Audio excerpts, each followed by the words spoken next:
Hello to those tuning in. We're just gonna probably gonna be a longer stream tonight. So go do your thing. Go get your glass of water and whatever you're doing, and we will resume this real short.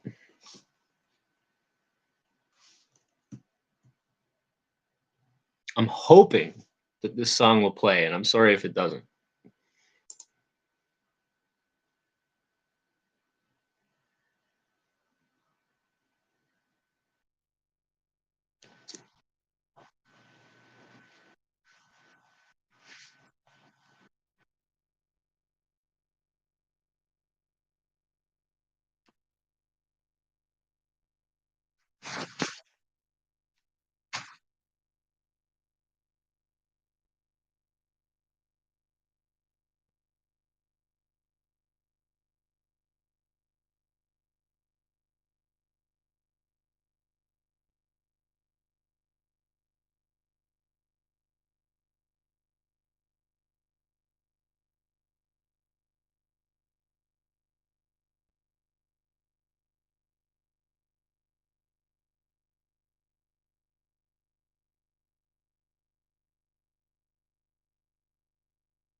Hello, how's it going?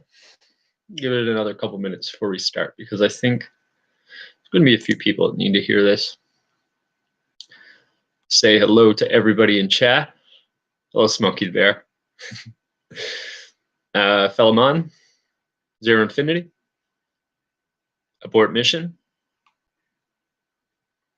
and Anna Smith, Chai Girl on the wrenches. Don't worry about that, by the way. No need to censor anybody or anything. If someone doesn't like me personally, that's okay. Hi, Finding Freedom. My gosh, that's a name I know. How you doing?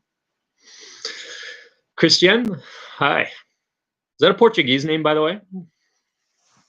I'm guessing with the EI in the last name.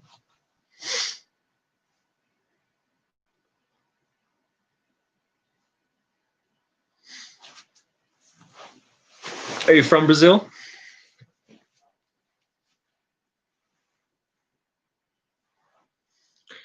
Virtual Asylum. Just seen a pic of Jeffrey Cleveland on Cicada's channel. Looked like Mark Cleveland with better skin. I will say it again later on once I do like the full address or whatever, but you are looking at the face of Jeff C. on that obituary.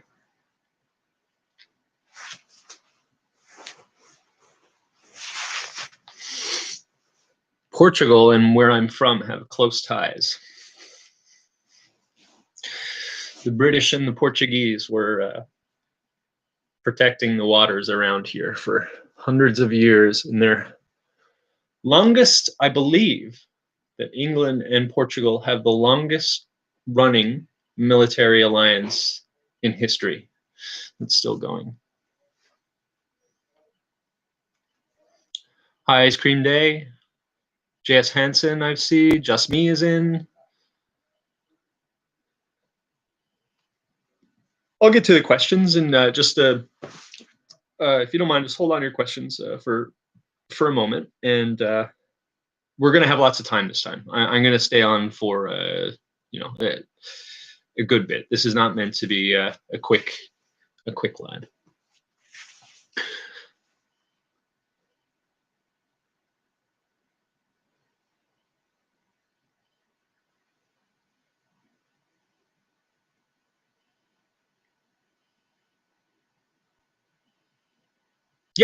Yeah. Portugal Cove is named after. There's also Portugal Cove Road, and I believe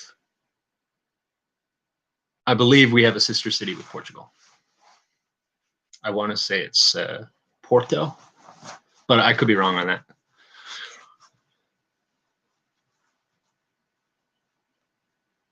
Oh, hey, Mike. It's good to see you. Don't worry. This will be up. I'll keep this up.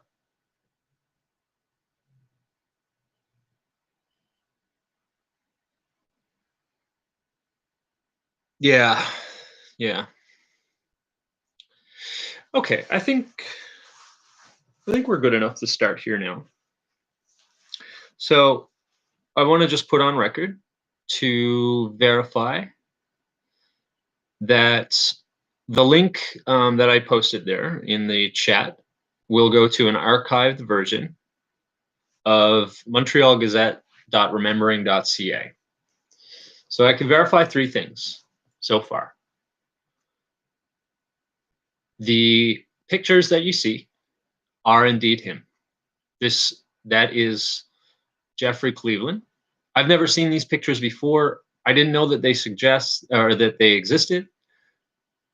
And I heard that one of Jeff's inner circle had posted that picture at one point. I'm not sure if that's true, but I can confirm that that is definitely him.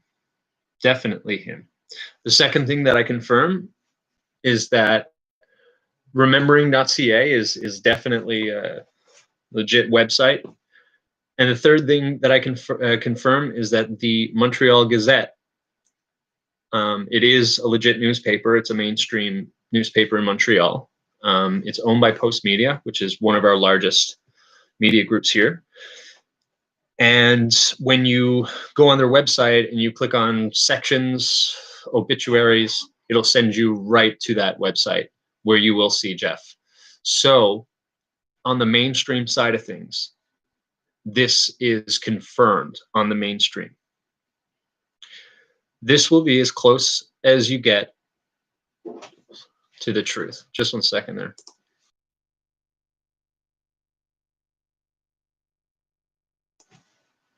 Sorry, guys. Had someone drop in.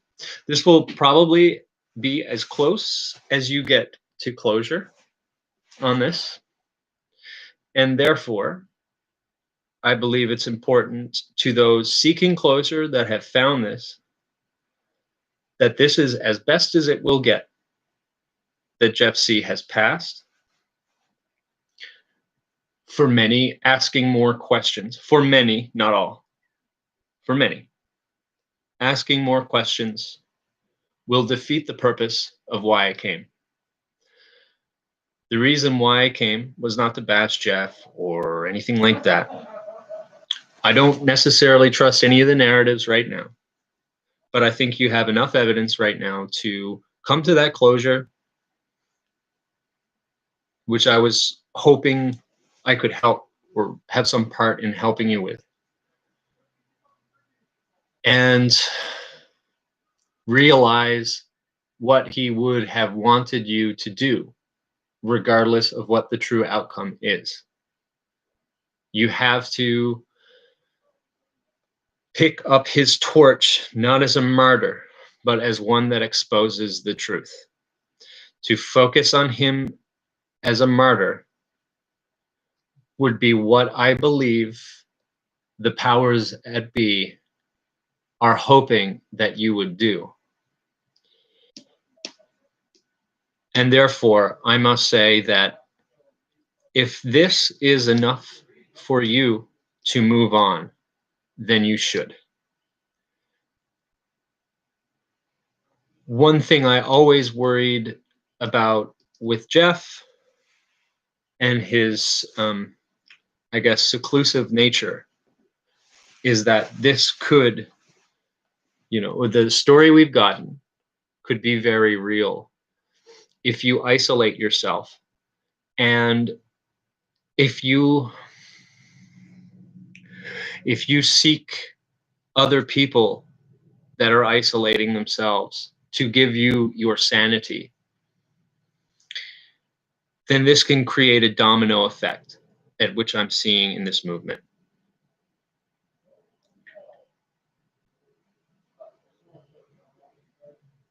I think we need to recognize that Jeff was someone that legitimately exposed the lies, regardless of what qualms I have with his personality. And I must admit that he was an asset against these people, regardless of motive. If you wish to honor him, then you must pick up his torch. And I highly recommend to realize that you must be your own leader when looking for the truth. Because if not, it sets us up into circumstances that we have here. Okay? So, for those who have found closure, the next step of this conversation is to talk about things that may take this closure from you. And therefore, I would suggest going in peace with that closure and focusing on the work that he would want you to do. I think that you have done the work already that he asked of you of himself for himself, that if he had died or if he had disappeared, that it was your job to find the truth. This is as close as we're going to get.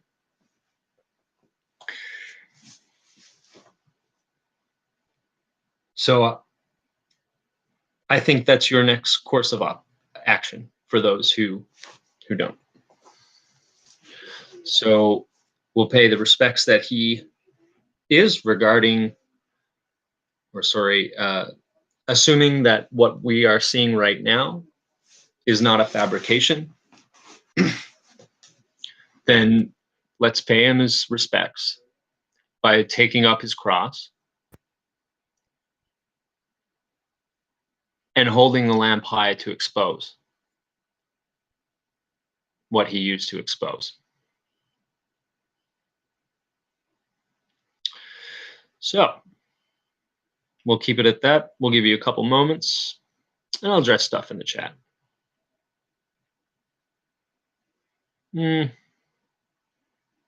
Okay.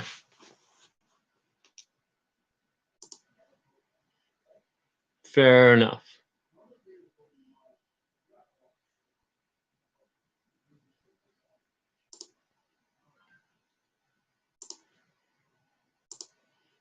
Smokey, your messages will be hidden, friend.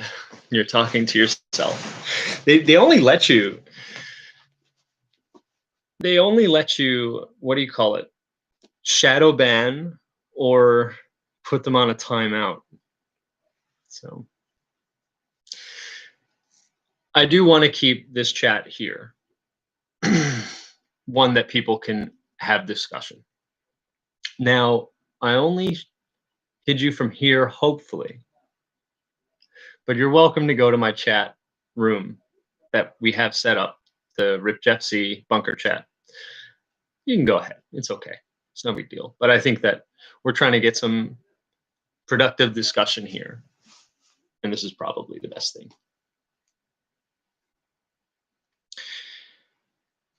So yeah, let's say hello to those anti-troll.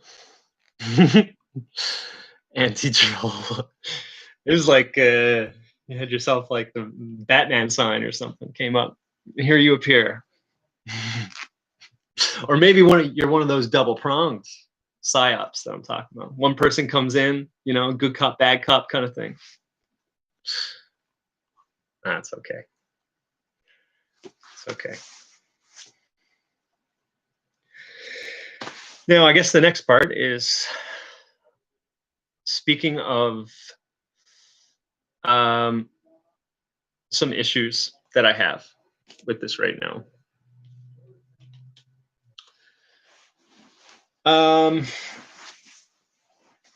Well, it may be explained. Well, it could be explained with information that we've yet to receive. I do find interesting the timing of releasing the obituaries. So when you go to that front page with all the obituaries, then you will see all the other ones. And with the exception of one that I found maybe on the second page, they were all well after the date given for Jeff's death. Now, there's a couple things that can explain that.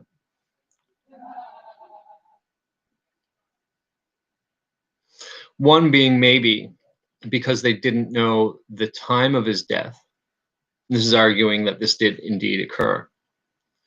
If they didn't know the time of his death, maybe that there was some tests or something that were being done.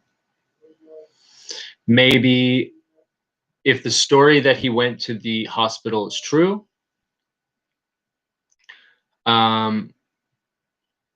they're trying, maybe doing an investigation, an internal investigation as to why this happened, and maybe that was something that they couldn't release that.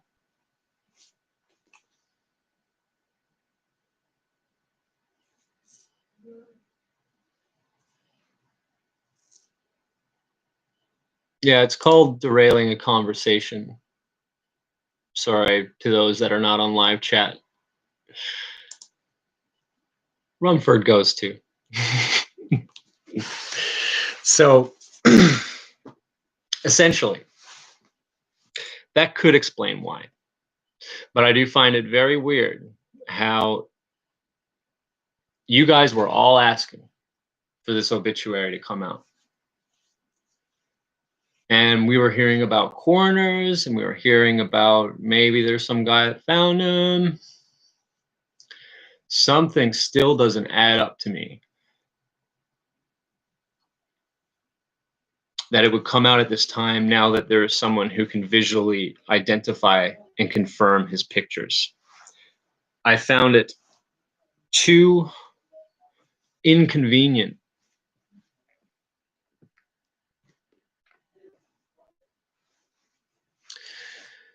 Yeah, I find it too inconvenient, or I find it too convenient for these people for this not to be a coincidence. Whether or not he was killed or he is in hiding for some reason. I do believe that both serve the end game of what the powers that be would want you to do. I gave a reason for faking his death, though. It would be to avoid being killed legitimately. That's Machiavellian.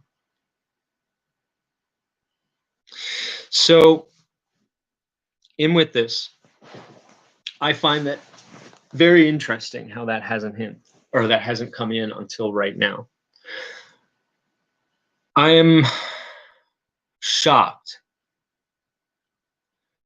by the behavior of his inner circle in some ways, if he did indeed die. Even to those who believe it was noble. I do know that you believe what you were doing was noble. Some of you, maybe one.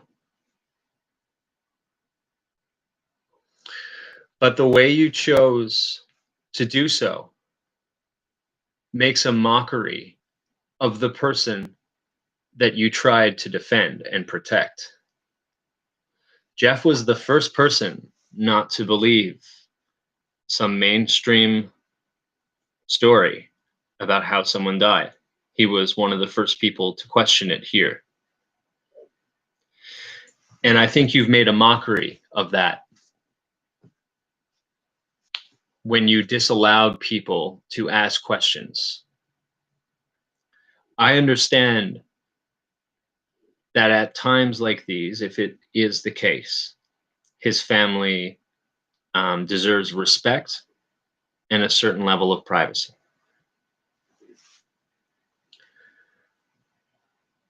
However, did we say the same things when it came to the questionable events of Newtown, Connecticut?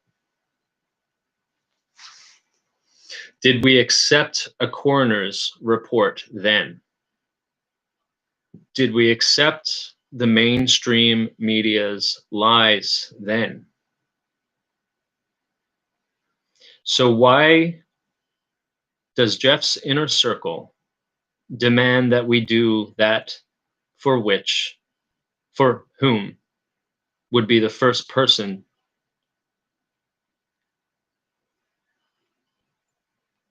to realize that to find the truth, you still have to ask these questions? We are a group of people, whether on YouTube or not, you are part of a community of people who do not believe a narrative of which so much resources has been spent to try to corral you there. And I find it ironic that the key holders of the information of Jeff's whereabouts were so willingly to toss you under the bus as the mainstream media did to you as well. I think it's shameful.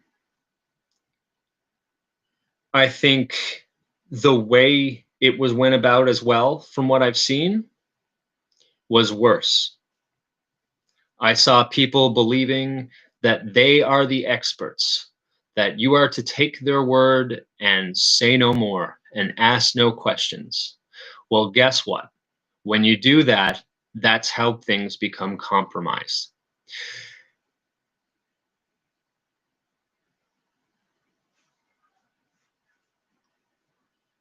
I believe that they are following what Jeff would have done on his inside as well.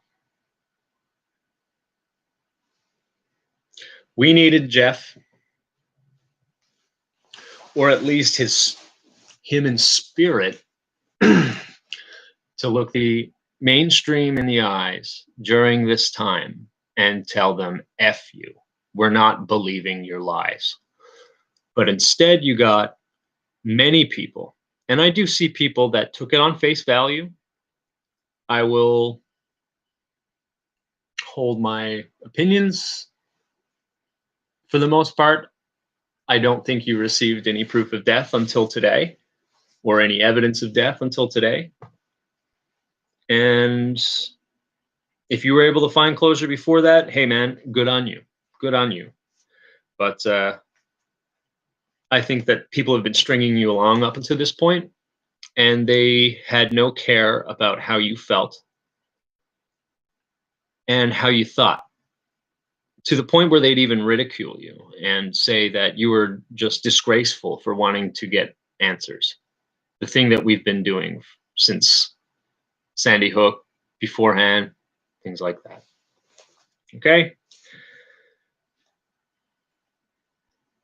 I find that really disgusting, to be honest. And I think you should be ashamed to call yourself truthers, whatever the term is now, awake. I think you are very controlled and not free thinkers. So I guess we can go a little bit further in as to, maybe for those that are, on their way to believing this, we can chat about that now, but you may still not have that closure. It might be tough to get it, but some things I would suggest. I'll be calling the Montreal Gazette tomorrow morning. They're open 7 to 3:30 p.m., I think, Eastern Standard Time. You can actually call them then and ask them if there is a physical copy on their papers. And that should give you some confirmation, as much as you would have gotten with Sandy Hook. This is not beyond the mainstream to lie about this. It's not. It's not. And it doesn't have to be. Let's argue, if Jeff was still alive, right? And then I just came in and I start shaking things up or whatever. Their narrative was breaking over time. Why wouldn't the mainstream step in? Like, say that he was blackmailed or whatnot. Why wouldn't these same people step in? It would be the same group to blackmail him as would be controlling things like Post Media, which is very, very paused. They'll say anything they're paid to, or they're told to put in. I mean, we're going full swing into the Ministry of Truth. And if you ever watched or read 1984, that's like the identities of people got thrown into the memory hole. It was specifically the identities of people. Now there were other things as well, but they were, like Orwell, when he wrote, he specifically was showing people that would disappear.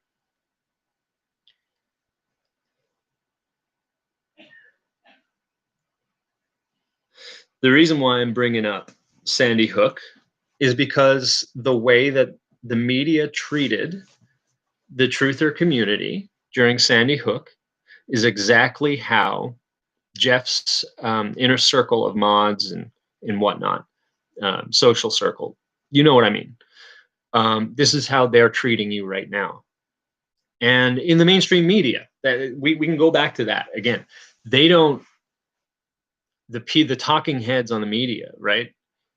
They likely believe it's true, right? So maybe some of them are like, connected. Maybe they know the difference or something like that. Your Anderson Coopers might have a little inkling, things like that. Your CIA guys. But I would say your average talking head on the media had no clue, and they would be disgusted. to hear that people were doubting their death. And people have been conditioned to believe that, right? And that's why this is, I think, a great analogy, an ironic analogy, to the point where it must be mentioned. We were talking about, oh, well, they said some Brian guy found a coroner or something like that. And that's it. Confirmation. Right? No, that's not confirmation. Like we were talking about in the last episode, Wayne Carver was the coroner, and he was whom they hoped would settle people's minds on this situation. And I think they picked a bad actor, but it was enough for people, right? It was enough. It was enough. We had an expert out. It wasn't just some rando. It was an expert involved in the investigation. And nobody believed him in this community. And that's why I find it so ironic. All these points that the MSM were making and doing to shame you guys about asking these questions are exactly what this inner circle is doing right now. And I don't think it's a coincidence. I think it's been written that way. Could be written by God, and then it would be natural. Maybe a way to help people realize that we can't go harassing people's families, because people like these guys want you to harass Jeff's family. Like they want you to do that. So just be really careful.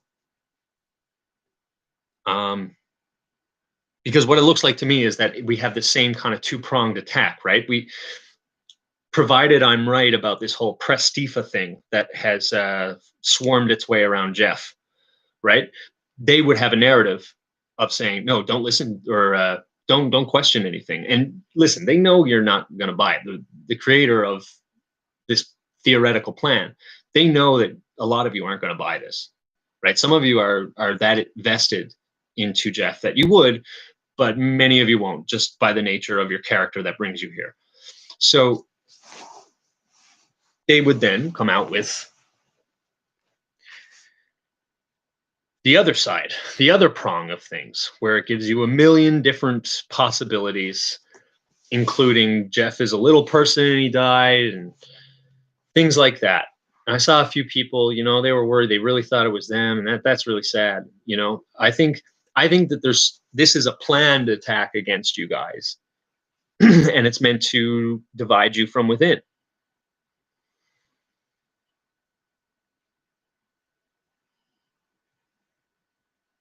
I think that's possible, and it looks like it's the most acceptable answer, if you ask me. It's like a big joke being played on you to get you to say the same things that you were vehemently against at the beginning of this movement.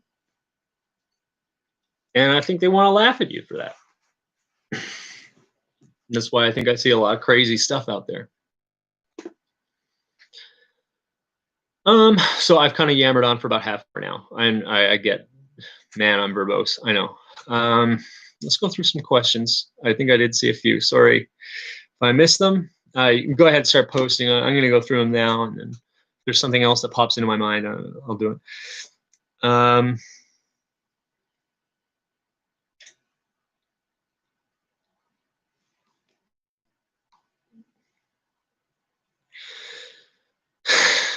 Okay, this is an important one. Jeff, from Influence Freedom. Jeff always said if we knew his name, we would be surprised how well known he is and his face. So now we supposedly have name, and nothing indicates he was ever famous at all. Who is lying? That's a good question. Actually, a very, very astute question. While I don't expect you to just take my words at face value, I will give you my opinion on what this is.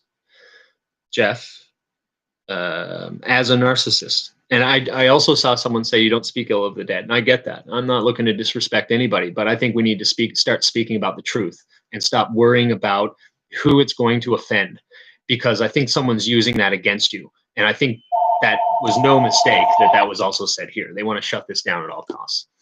So getting back to this, sorry about that. So as a narcissist, he does not want you to see his true nature, okay? He wants you to see what he wants you to see, okay? Sorry, I was a little bit distracted by the phone, but it's his nature to tell you all the things that he isn't, to make himself, because he doesn't want to see himself and the reasons why he ended up secluded on YouTube. He did have a very loyal following on YouTube and stuff like that, but it's quite clear that, you know, there was some struggle of interpersonal relationships in real life for him to get to this point. And I think what that was narcissism, and he couldn't avoid it. And on the internet, it's a different story. Like I was saying before, you can control your element much more. You can hide your face, you can hide your reactions, you can hide all this kind of stuff. So once you get comfortable doing that, you get more and more comfortable to create a better image of yourself. The more that you create a better image of yourself, the more you want to create a better image of yourself. So that's why I think that he's really not much like he told you that he was in person. And this is not to hurt him. I'm not trying to bash him. I'm just trying to give you a little bit of answer on that. As to who is lying, because of course, listen, I'm not asking you to take my word for it. I would.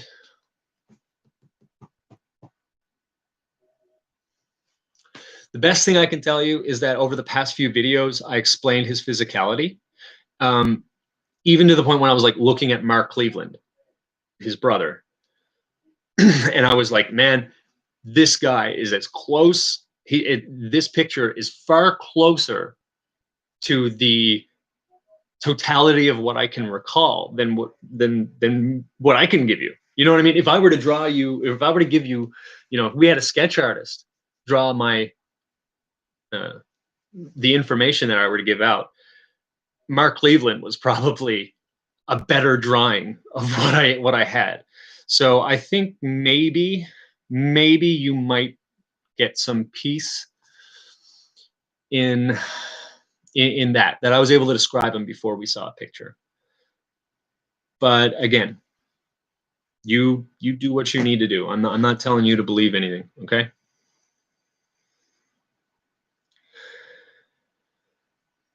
Sorry, I think in my verbose answer, I am missing a whole bunch of other questions. So, where is this video of him allegedly playing guitar in the obituary pic video screenshot? I'm not sure. Again, these pictures are the first time I've seen them. Hopefully someone can show you. Maybe in the links, I've given the wrenches out to people giving links. I've asked them not to moderate chat or do anything like that. But if they know where to show you, you can give a link, or you can go over to my live chat later, and there will be definitely someone there. You can throw, if we find it, we'll get you the link. I kind of like to see that too, myself, actually. It's been a long time since I've seen him animated.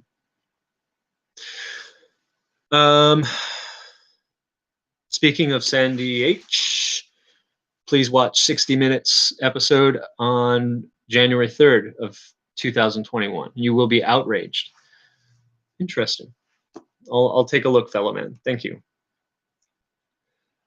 Did I find the obituary BNB? I'm sure maybe someone told you, but it is pinned up there. For those just coming in, you can have that.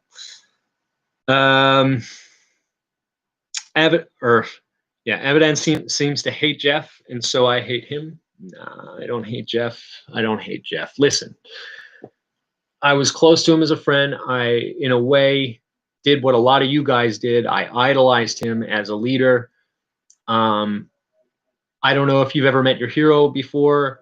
I had a great time meeting him in person. But often when you meet your heroes, you realize that, you know, they're humans. They're humans with faults, and I have faults too, and other people have faults. Everybody has faults. I point out these faults because it gives more validity to the truth. But No, I don't hate Jeff. There has never been a time, except for maybe like this, there might have been like this sliver where, you know, like once that house of cards of idolatry collapsed, right? Which is my fault, you know, to idolize someone. That the idolatry, you don't necessarily blame the idol, you blame yourself for idolizing people. Once I realized that, um, there was a point of there was probably a point of not understanding and maybe even hatred for him. Once I got a little bit lucky and I found a very, very good short, poignant video of how narcissists behave. And I noticed that it fit the perfect description of my interaction with Jeff. Once I started realizing this and restart researching it, I realized that to hate him would only it would only hurt myself as well as other people. Like there's no reason to hate someone who cannot control their emotion or their actions even. Narcissism is a pathological thing. He can't help this, you know, and there's nothing you can do to help narcissists after about 18, 19 years old. They've solidified, and you have to come to the realization that there's no reasoning with them. There's no need to hate that. So I hope that answers that clearly. And I know that there will be people that think I hate him and I'm just trying to bash him. I get that. I know I've been there. I've been there, and that's okay.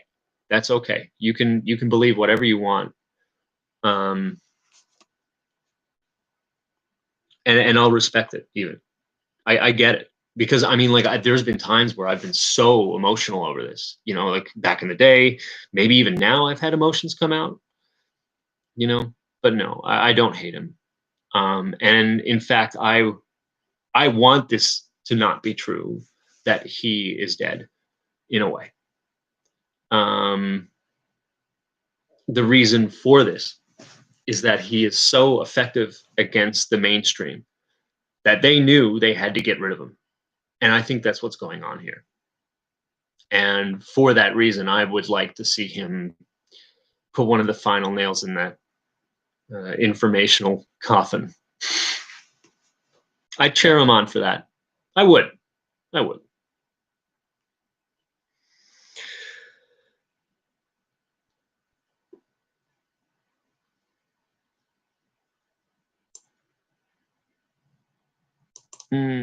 Jeff C. openly mocked Christ. Who doesn't? Who doesn't when you don't believe? Who doesn't mock Christ when you don't believe? You mock Christ by your disbelief. But even that aside, often when you're not with Christ, you're very hardened, especially in these days. Yeah, it's not good to mock Christ. No, it's not. And I hoped that Jesus would have been able um, to have a Saul moment with Jeff, because it was, you know, one of the worst people in the Bible. And I'm not saying Jeff is like comparable to one of the worst people in the Bible. All I'm saying is that one of the worst people in the Bible became the greatest asset to God. And there is no human strength that could ever come close to God. Now, to those that have hardened their hearts to him, he will not work in them.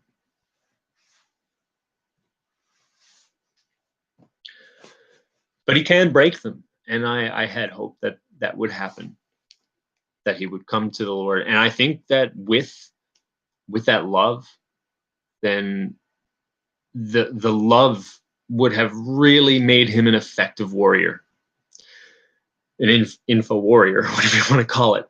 Because listen, one of the issues with Jeff was, I watched his stuff, okay, and there was never a point where I was like, you know what, this guy's crazy. There was never a point. There was never a point. Okay, I felt and shared his anger when he was talking about people in the mainstream media lying or going along with the lies. I felt that anger and I shared it with him. And I wanted to share it to other people. Okay. So I would share these videos to people in the mainstream, to the normies or whatever you want to call it, the trendies. And they would look at them for one, few moments, like a few minutes or so, and I'd get the reply. Not, it wouldn't even need to be an FF event thing. It could be something like in his old days, he was exposing different business institutions that were trying to take over government power. So things like that. I would show that to my friends, and I think they would be very turned off by him, and I didn't know why. I didn't quite understand it, and I think he disdained those that lied to him, but there was also a big disdain for the quote unquote sheeple, at least at the point where I was, right? He would believe that they were necessarily dumb to believe these things. And I think that he lacked the love to have the empathy to see that it wasn't about intelligence. It was about rationalization and the want and the need to belong in a group. And there are ups and downs to wanting to be part of a group, and there are ups and downs to wanting to be a lone wolf. And I think we're starting to see the down of being a lone wolf. I highly encourage, though I do respect many of the things that Jeff did, I recommend to all that you don't take his path of projecting hatred onto those that don't agree with him. Okay?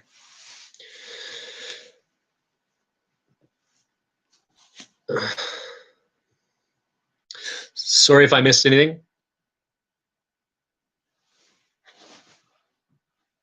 Scripture unbroken. Focus on those that can be saved. Yes, you have to realize that it's God that works through them and not you. And all you can do is plant the seeds. Most would want their sudden death investigated because that is a sign of concern. Of course, there are some who are not concerned, but many want a closure. Absolutely. And to be quite honest with you, I still don't think that this obituary will give closure to many. And I think that following Jeff's own logic, that's only natural. That would be only the natural conclusion. He would be the first to say about anybody on the mainstream that you can't just buy the obituaries. You can't just buy the experts saying something. You can't just buy the journalists, which is what these people are the equivalent of here, I guess. You can't just take their word for it. And this is what these people tried to do to you. And whether or not it was of malicious intent, like they're part of an Antifa group or whatever, Fed group, the end game is the same result, regardless of intent. And we need to be mindful of it.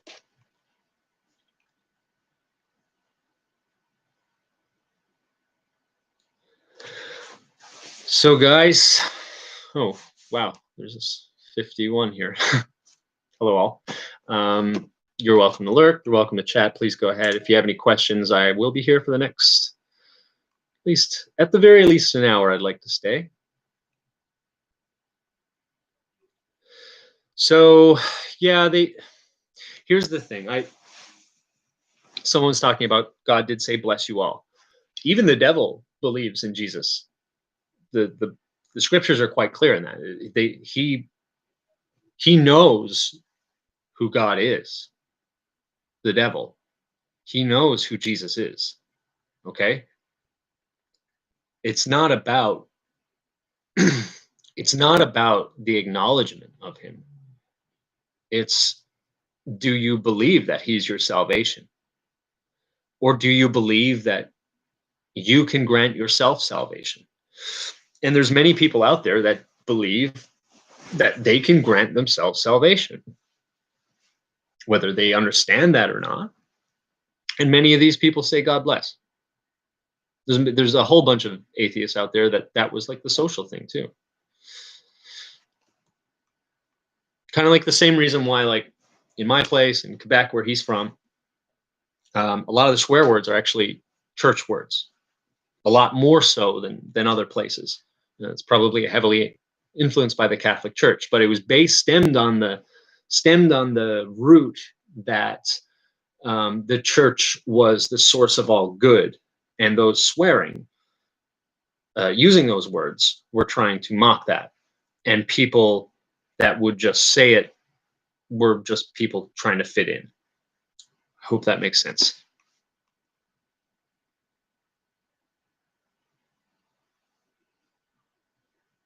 Finding freedom. Exactly. Matthew 7:22 is they will come.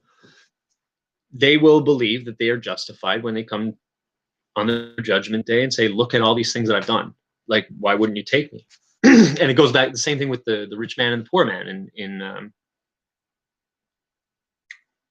no, it wasn't Sermon on the Mount, but it was somewhere in Matthew. Rich man and the poor man. He was, not the rich man and the poor man. I'm sorry, the rich young man. He went to Jesus and he said, "Look, I've followed the rules. I've done it so well. Look at this." And there were many great works that he had, and that wasn't being doubted in the scripture. Jesus's reply was, "Okay, rich young man, you have done some. You've kept it. You've done these works. The only thing you need to do now is just sell everything you own and give it to the poor." And he ran away. Right? You can say that you've done all these great works. You can be Ozymandias for all that I care. And it means nothing. It means nothing if you believe that it's your works that save you. It means zero. And I think that's also reflected in the verses that say, you could have all the knowledge in the world. And I'm paraphrasing this very, very poorly. Someone can correct me or pull up the regular verse. You can speak with all the knowledge of the angels. You could speak with all knowledge and wisdom, but if you don't have love, then you have nothing. And I think that was the biggest problem that I saw in Jeff. I think that he was trying to reach a larger audience, but he couldn't accept that they may not just take his word for it. I think there's an irony there of being a truther. And I'm not just pointing out him. I think it's a problem with a lot of us in a way. It's like we project.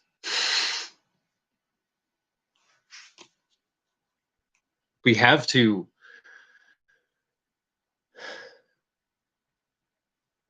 even the ones that you think are worthy of hatred, you must give them that love. And hey, man, there's going to be some people right now that are going to pull back my history over this past year. And I watched way too much BLM, or like what was happening, the riots, and what I believe to be a coup happening on the United States of America. And I had some real hateful thoughts. And, I wasn't exercising due diligence. And I wasn't following the Lord as I should have been. And I started realizing until I got back that I had nothing. There was nothing I was going to be able to offer to anybody in this state of hatred that I was in. There's nothing I could teach. Nobody cares about what you know until they know that you care. And as much as Jeff was very good at passing on the information and letting you guys know that you were not alone, and this could be the deciding thing that maybe suspends the disbelief that we may be just like the MSM in some ways. I think it's because of that caused this problem. We don't see the problem in ourselves, the lies within ourselves. And if we don't, I think we will often turn to hate out of frustration. Yeah.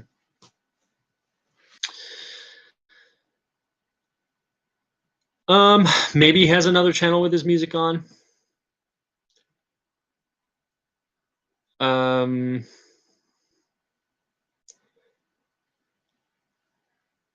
don't know. I've never been. I have tried to find his music online a few years ago, and I just never had a chance because I did know the name Jeffrey Cleveland. I couldn't at that time verify that it was him, but I did try and look up, Montreal music to the teeth because I kind of wanted to listen to more of his music, but I couldn't find any.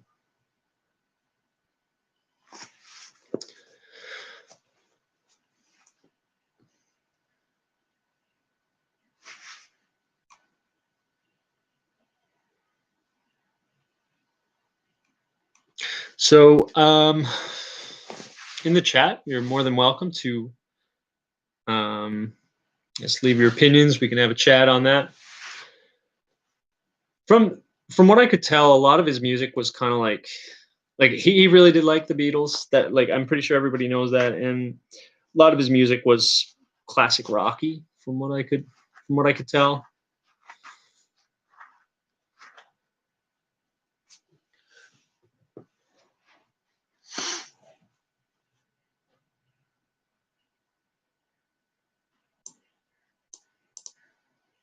Yeah, I think this is the biggest thing. If there's a psyop, then there will almost always be that undercurrent of them trying to get you to lose your empathy. As you know, a lot of these elites, these psychopaths, they lack something that we don't. Many of us don't, and that's empathy. And they know the people without empathy, they see it in others and they know what it is, but they don't have it for themselves. So first off, they want to impersonate it, and secondly, they want to take that from you, consciously or subconsciously. And I think that relates to when we're talking about the armor of God, to when the Bible refers to what is the armor of God. There's no knowledge, there's no physical strength that you can have that can save you from physical death. But you can die a spiritual death if you have no empathy.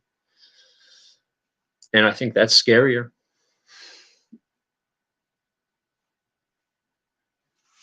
But at the same time, a lot of these people will try and use empathy against you. Okay. So the empathy of, you don't want to bother their parents, or you don't want to ask these questions, they're disrespectful. You wouldn't want to say bad about a particular group or anything like that, because that lacks empathy. Often a lot of these people saying this to you are absolutely devoid of empathy, and they are trying to appeal to what you have, not what they understand. Yeah, I mean, the snake was a psyop. He lied. He tempted, he lied. And in doing so, we lost something very important: our connection to God. And it took a long time to fix that. Of course, it was all part of God's plan. I'm not trying to say that it required time as opposed to God, because it didn't.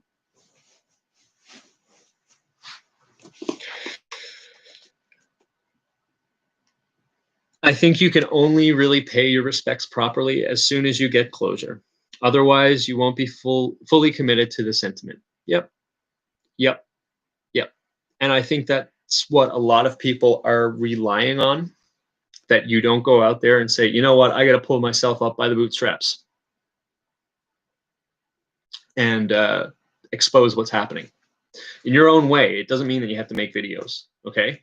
It could be talking to your, your close ones, it could be going on other sites. It could be going on, there's all sorts of ways. Another really interesting one I'm thinking is like sticky notes to put outside.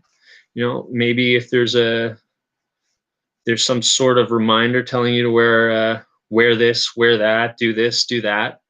You can sticky something on that.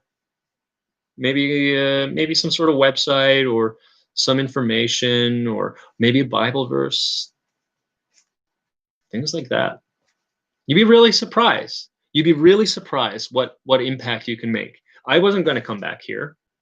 I had no want to come back to the truth movement. I'm not going to, we'll call a spade here. It's not that I don't like you guys. It's that I think that I thought that my time had expired, but it was upon seeing the multitude of, like, dozens of people, okay, dozens, that messaged me in different ways. And you were doing that work then, and you need to do it now. And I think that this whole thing has been to keep you wallowing on this and not expose what's happening at the Capitol, what's happening with some very fakey looking speeches. I tell you, like, I mean, we're talking about necks coming out of the collar and things like that.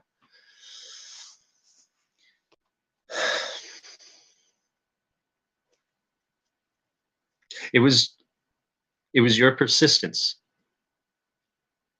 that, I guess, convinced me, that brought me back, that showed me that there was something that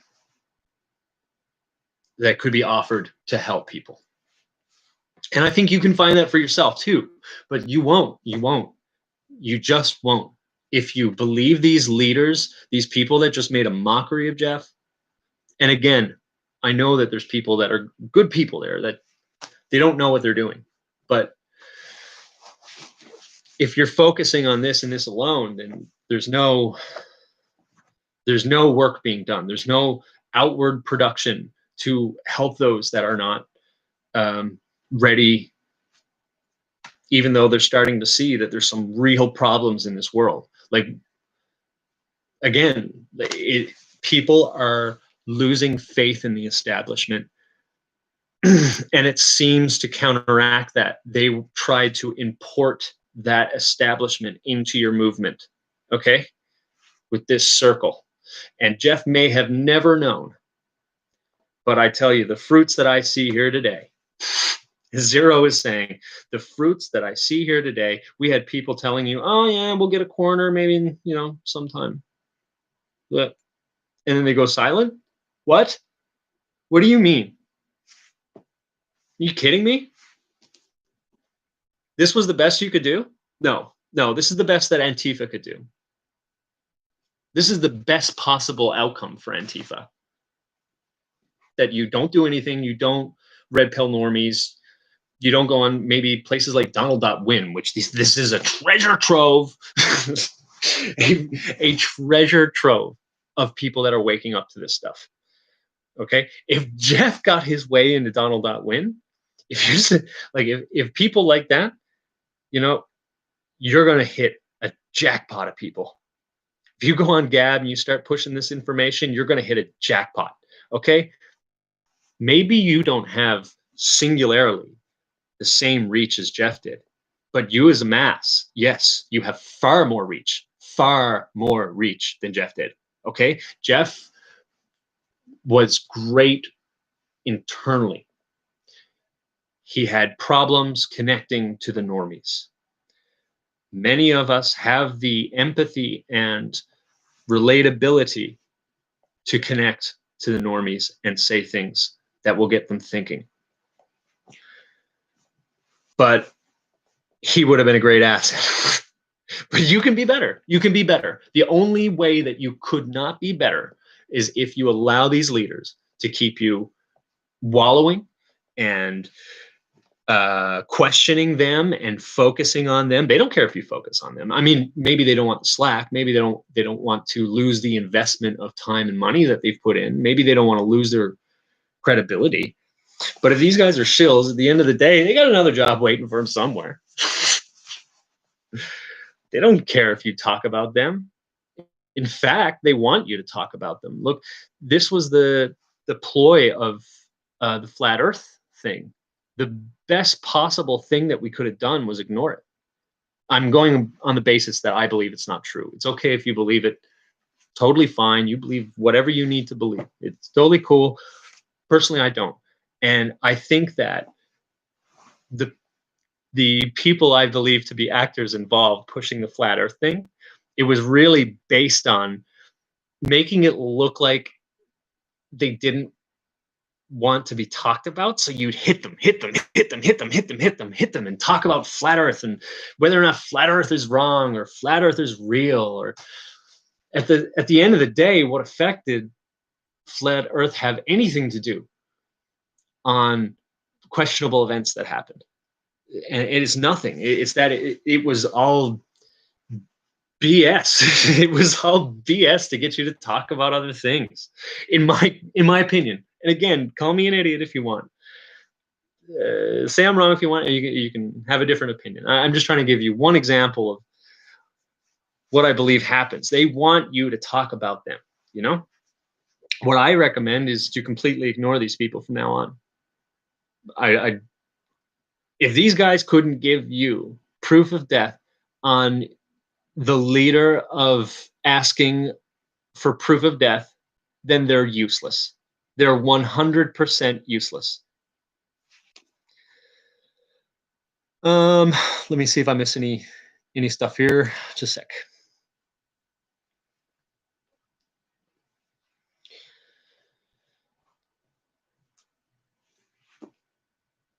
I know I missed a good question. I'm sorry for the dead air.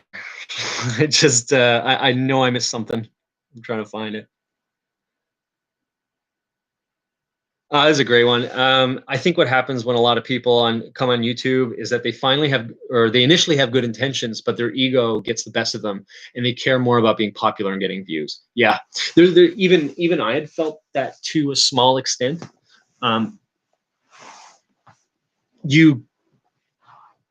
You get a little bit sidetracked by your progress, I guess, and more importantly, once you start having the psychological effects of those operations they put on you, and if there's one thing I know for sure is that this is a very psyoped community. They have been spending massive resources to not search for the truth as they want you, or as they don't want you to do so. And I think once those things start taking into effect, right, they start observing what you do, they start observing how you react, and then they capitalize on that. That's how they control this movement. And then on the inside, you start getting the demoralization from that, right? And then it almost feels like you're left with two options. You could either not care about the community, and you could just grift off them, or whatever. You could say less. You could stick to topics that will get you less flack and things like that, or the more stubborn route, I guess, would end up. And I think this is what happened to me. I was more stubborn, I guess. It allows you to rationalize bad behavior. And it's a lot easier to hide online again. You know what I mean? So you don't even have to let anybody know that you're doing anything bad. You can just go on a sock puppet and, you know, So there's a lot of options. There's a lot of freedom, and if you don't keep yourself in check, it can consume you, man. I think it was a really good point. Should I come back to preach Christ?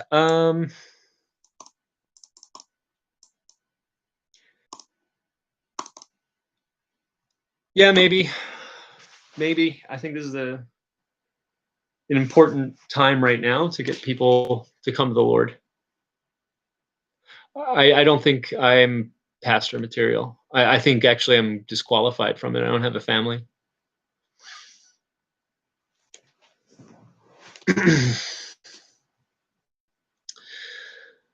The FE distracted the truth community and hit the Christian community to do the same thing. Yeah, yeah. I think, and I also think that like it was one of many different things. And I think Jeff actually called that. Like Jeff wasn't wrong when he was calling out flat Earth. In my opinion, I just think that his approach was wrong. I think he should have ignored it more so than spent so much time and energy and anger on it, right?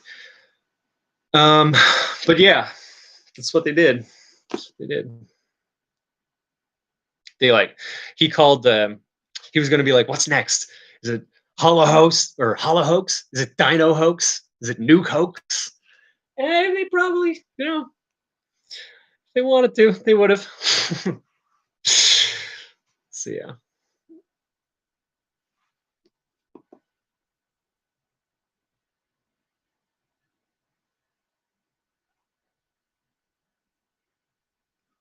There was something that Jay Jitsu said that this was him. It was somewhere. Was Jeff C a disinfo agent? That's a good question. It is a good question because a lot of the things that I've outlined over the past hour or so would be cogents, I guess, of a disinfo agent, someone who's intentionally, as opposed to misinfo or whatever. Personally, I don't think that's the case. I think he was legit. Or the best actor in the world, like the best actor in the world. And yeah, he could be a good actor in some ways, but not this good. This would have had to have been like the freaking Oscar of psyop performances. This was like they don't hire people that good. He would have been so good at it. I think he was a flawed man that had, like all of us, of course, and he had his faults, and they knew that. They found out that he was predictable, and they knew that the course of steps that one would need to take in order to get him to do what they wanted him to do. I was talking about this before in the little chat room, bunker chat that we have.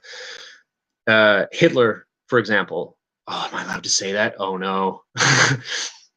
the big guy.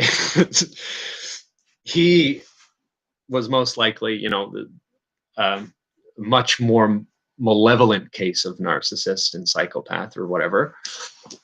So I'm not trying to say that Jeff is that. Okay, don't get me wrong. I'm just giving this as an example. United States military intelligence were able to detect this and graph his personality to the point where they then conducted psychological operations to get him to do what they wanted, be it just accelerate his lunacy or to be afraid of certain things. There's a few different things that talk about that, and I think that's actually a really important thing that truthers should look up. Actually, is how they were able to cause psychological effects on the big guy. And bear in mind, this was 80 years ago, like 70 something years ago, right? So this isn't a new technology that anybody has. This is something that's probably been very well honed and refined, and we're just starting to see it used on our own population. Ray of Creation, it's good to see you, buddy. I know who you are. Ray, listen, I want you, if you're still here, Ray, tell them all the things I said and did to you, my man.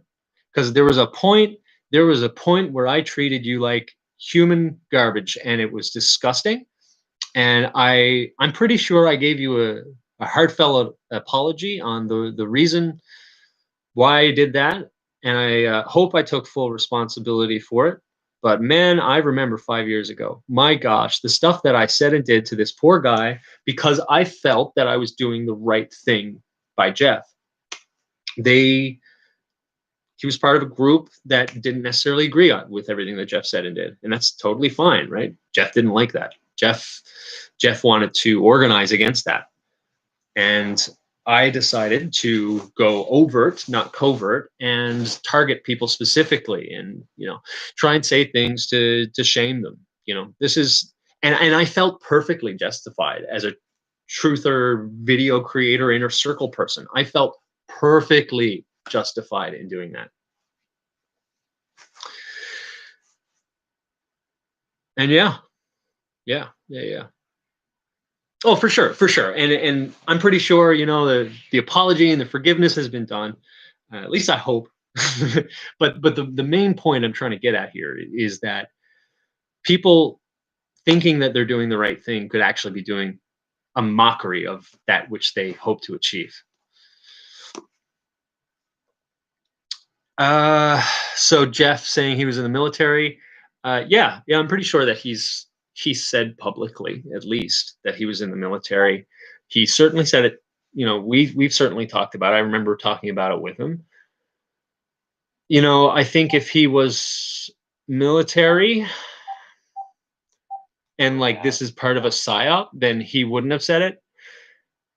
Maybe with one caveat being, if he didn't tell you until Derek was found, because Derek was military or is military or whatever. And that, I think that's how they both, I think, served. And I think they were really close from that.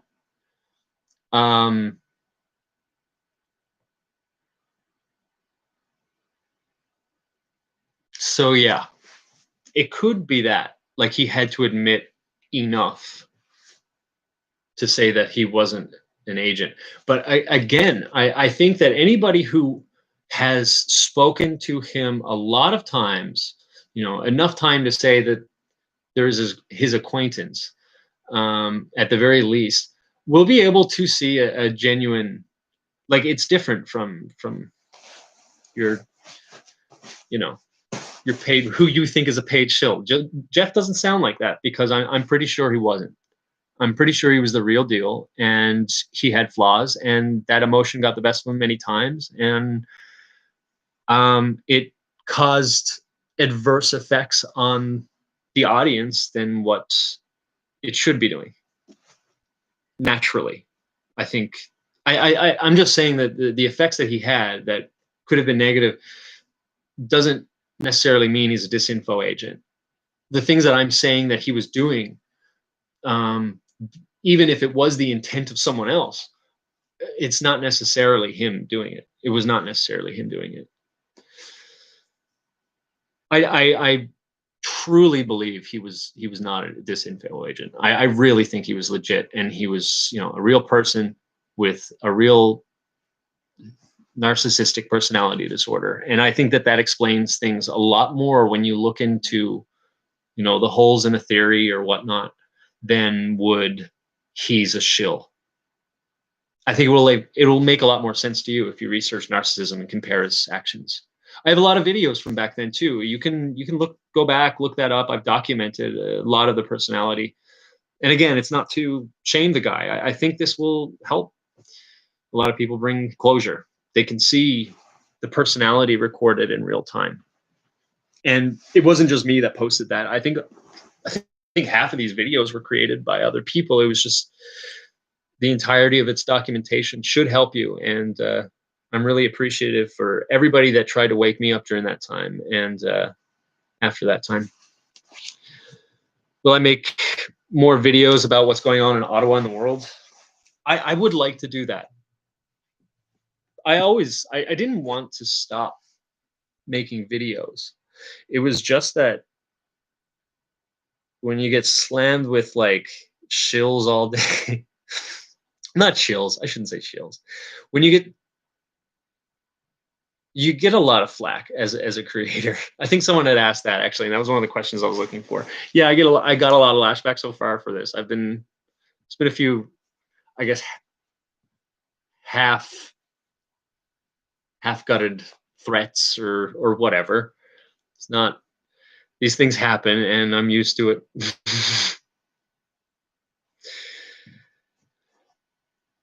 Yeah, yeah. Chai girl, I know.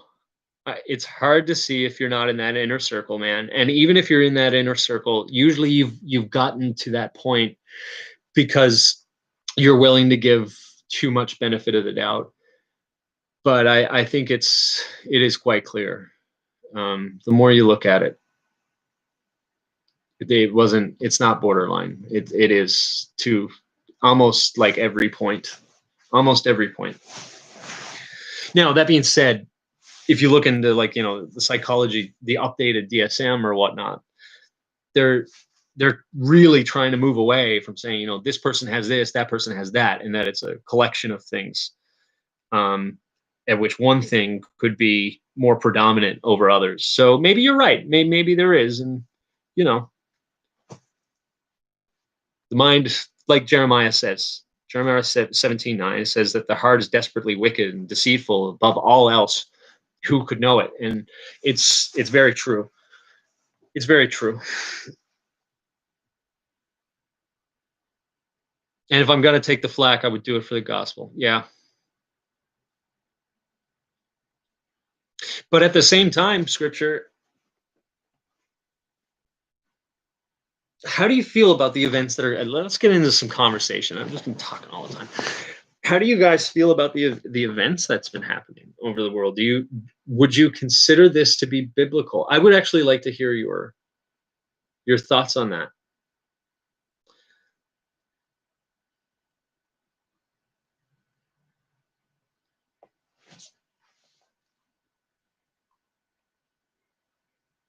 Yeah, I was getting a lot of death threats back then. Listen, at the risk of sounding prideful, I know, like I seem like I was maybe weak or something like that, but my credit, I'll give myself credit where it's due. I had to handle a lot of flack in the middle of coming to understanding what this was all about, and looking back on it, realizing I'm not going to be perfect at anything. I think I did what I could. I did what I could, and I don't think it was terrible.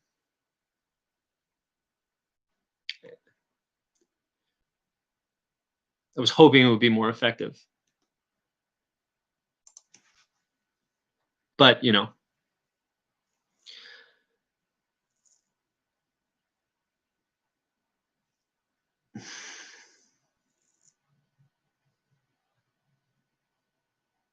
Let's point this out first and foremost, that like it was very clear by Jesus in the Bible that no man knows the day or the hour, and it was his Father alone, right? So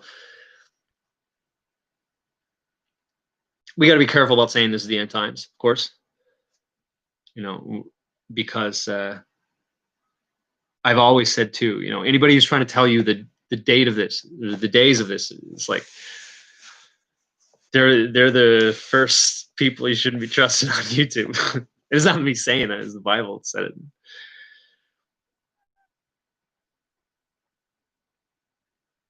But I'm seeing a lot of things, man. I've always thought that the Antichrist was the chair of Peter. And I think this one specifically, has deceived a lot of people.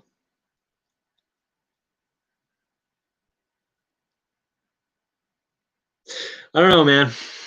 I don't know. I think there's also another thing that you've probably studied. Finding Freedom. Have you found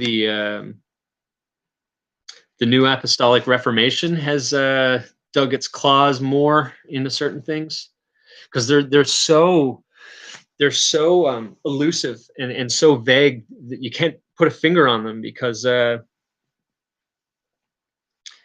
don't have an actual church. They're all just they'll sneak into whatever church you give them, and then they start playing their drums and their guitar.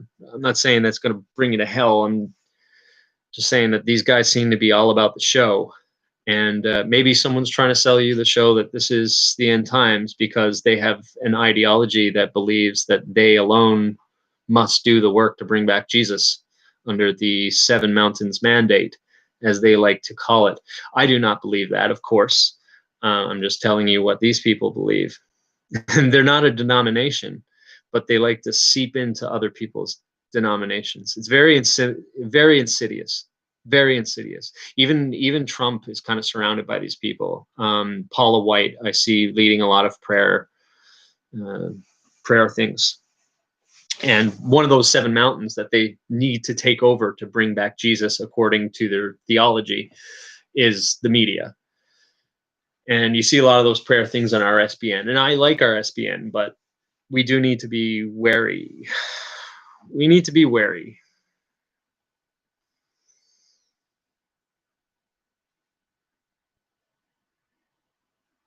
Yeah, there's been a lot of people that get rich by claiming the rapture is imminent or that there is no rapture, remember? That's an I think you can get richer off saying there is no rapture. Um, or that it's going to be post-trib. Because like you see with Jim Baker. Yeah, like you see with Jim Baker, this guy is selling you the he's selling you enough prepared food goods to last a lifetime. Even after he came back from jail for fraud. So I mean, like that.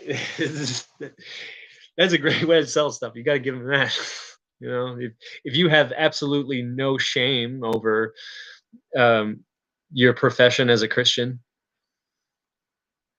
then yeah, you might make a lot of money and you might get your reward here, here on Earth. Obviously, not in heaven. Yeah, the Mormon Church. I don't know if you know, I'm an ex-Mormon convert. So I mean, like, I didn't grow up in it, but yeah, I know a good bit about the Mormon Church, and actually, I would consider the Mormon Church the first truth or topic I researched. It was kind of an awakening. It was like I was agnostic / atheist right up until the point of being Mormon. I had a couple missionaries show up to my house because I asked for a Bible. I was like, it wouldn't hurt to have a Bible in the house. So they show up. I look at them, and naturally, as they want you to do, I look at them and I look at my drunk butt at the time and realize that these guys seem to have their life much more together than I do, even though they were a couple years my junior. So that kind of like convinced me to look into organized religion. I don't know if I ever quite believed what they were saying, but like I wanted to, and I probably rationalized a lot of it because I wanted to belong, right? Even though, and like just like a lot of Mormons, like I do have a relatively high IQ, and so do Mormons. Actually, when these people are not dumb, they're very smart. The way that they recruit, they're looking for smart, vulnerable people, and you're right. They do make a lot of money to it, and they store it by buying land around the world. They're the Mormon Church is right now, as it is, a glorified real estate cartel. I think that actually sums it up very well. They are a glorified real estate hotel or cartel. It's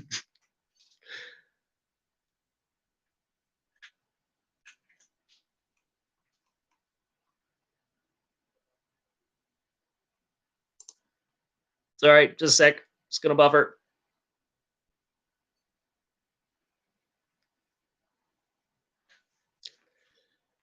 The wife of Jim Baker. Yeah. Yeah. Because like Tammy Faye was cool. I like Tammy Faye. I don't know if you ever. There's a movie about Jim Baker. I don't know if you've seen it. I think I played it one time for the old Christian live chat. But it basically casts his life, and you see that she goes through a real struggle, man. She goes through a real struggle. She was controlled by this person. I missed. She passed away a while ago, and she really, you know, disintegrated, I guess, for lack of a better word, at the moment. In the latter part of her life, because of all the abuse that she went through, I'm guessing, and the abuse that she put herself through as well. But hopefully, she found some peace, and I hope that tragedy doesn't befall the two people now remaining as much. Be very sad. Be very sad.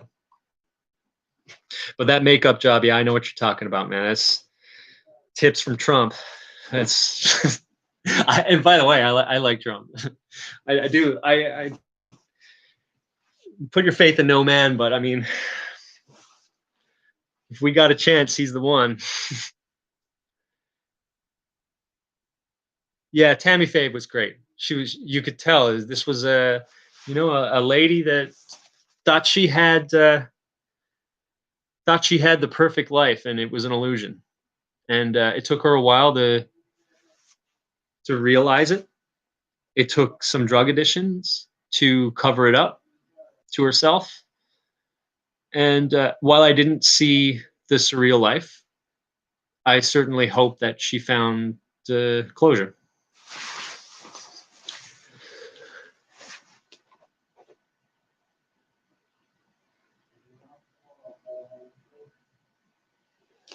Yeah, I had a feeling. I was trying to scroll through messages, and it started lagging on me, so I was guessing it didn't work very well.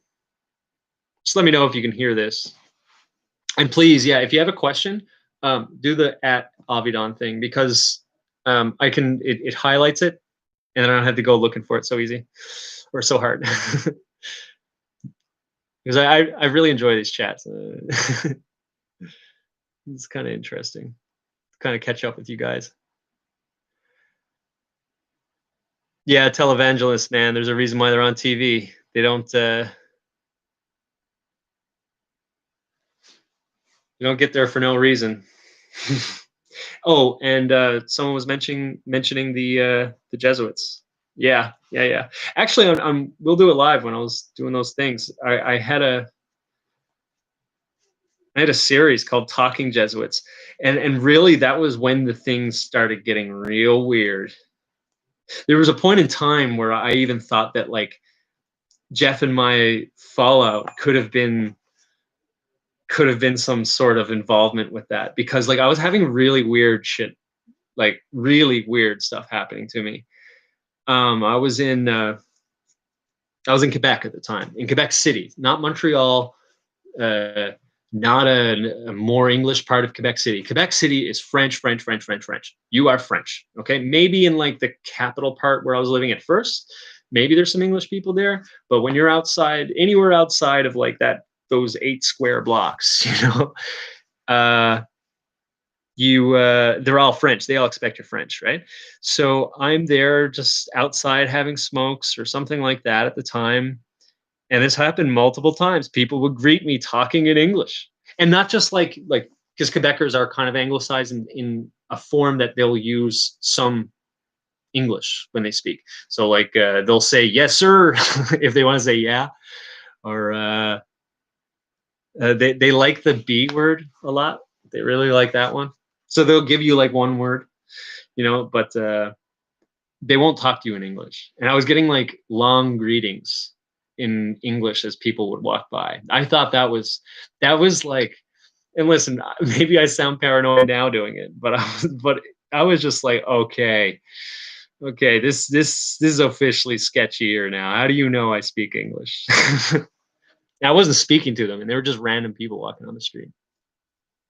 But yeah, it was after I did the first episode of the Jesuits. I was talking about I think the mentality of Loyola, and what would have caused him to create a cult like that? Jesuits are a very interesting group of people, and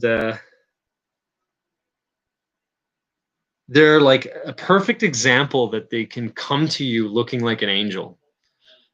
They're the perfect example of that. They're very good at masking, and they're very good at art and sciences, and they love intelligence. It's one of the most brilliant, most interesting people that I ever looked up was a Jesuit. His name was Athanasius Kircher, and he was considered by some to be the last polymath or last Renaissance man. Like, this guy, he didn't know everything, but he was so brilliant and so diverse in his knowledge, his base of knowledge, that he could basically teach a course on anything, like at least on the intermediate level. He was a very brilliant man from at least what is written about him, and his works are very interesting to look into. I'm not saying that he was a man of God. I don't think he was, actually. I think he was a little bit, he loved his cabal, and I think he was a major factor in the cabal making a resurgence within the Catholic Church. I think that this is why I'm saying his name a bit. You should look him up. Athanasius Kircher. I'll write his name down here. It's going to chop out of me, but you should totally look him up. I'm going to write down. All right, wait until the buffer.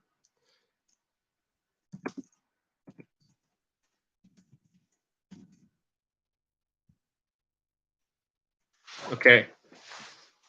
So Athanasius Kircher was, I guess, a Jesuit priest, and he went to the Middle East to bring back, I guess, reports of the spiritualism there, to maybe grow the church into being more eclectic. And what he found was essentially the cabal, and I think it's possible that he may have solved, at least to as much of an extent that one could, Mystery Babylon, the mystery of Babylon. Now, most people would try and solve it, and they come to the realization that the mystery itself is meant to drive you crazy. But apparently this guy was able to get a whole lot of information from it before he ever did. So what he brought back to the church, although there were many different installments of it, was a book of his sketches. And he was a really good sketcher, by the way. Like, they'll blow you away, man. This is the most interesting part about him. He brought back this book called Oedipus Egypticus, and I think even the cover, it was a drawing of him facing a sphinx, and the way that it was sketched was that he was presenting to them that he knew their secret. Their secret is up. It's a very, very interesting sketch in and of itself, but what lies in it is essentially all the symbolism that we find in the Illuminati.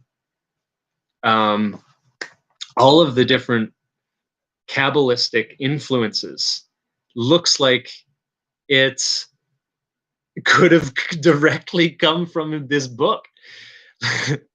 And if you look further into it, that work ended up going to a place called La Flèche in Clermont, France, which is, interestingly enough, where the Grand Orient Masonic group, which became the Scottish Rite, came out of. They came out of Clermont, France. And another thing I find really interesting is that Steve Bannon loves to talk about Clermont, France. So I think I've said enough. Yeah, so I think that's enough keywords to get you guys interested into exposing that kind of thing. if you decide to do so, make sure that you go in with the full armor of God, and be careful. The mystery is not meant for you to be solved. Let's put it that way. It's a big club and you're not in it. Did a Jesuit priest help Hitler edit Mein Kampf? I did not look into that. It's kind of interesting. Big guy's book. I think it's possible. I mean, he certainly loved his occult as well, didn't he? That one's a bit harder. The information about the Catholics and Hitler's involvement, to me, I found it a bit obscure compared to other topics when I was looking it up. So I almost kind of got disinterested in it just because of how hard it was to find information. And so I moved on to other things. But that sounds quite interesting. And it wouldn't surprise me if you were to give me a strong case. I wouldn't be shocked. I would not be shocked. I mean, there are very few stones of historical events that if you were to turn over, you wouldn't find a Jesuit. At least since their inception in I think it was the early 1500s. I want to say 1514 or something like that. Could be earlier though. It's been a long time since I researched that. I'm sorry if I'm way off. Heinrich Himmler. Yeah, I heard that the hierarchy of the order is also very, very, very close to the Illuminati and some of the inner circles of like SS and things like that. I have heard that. And yes, yeah, the Bible is what exposed everything. Like, to be honest, like,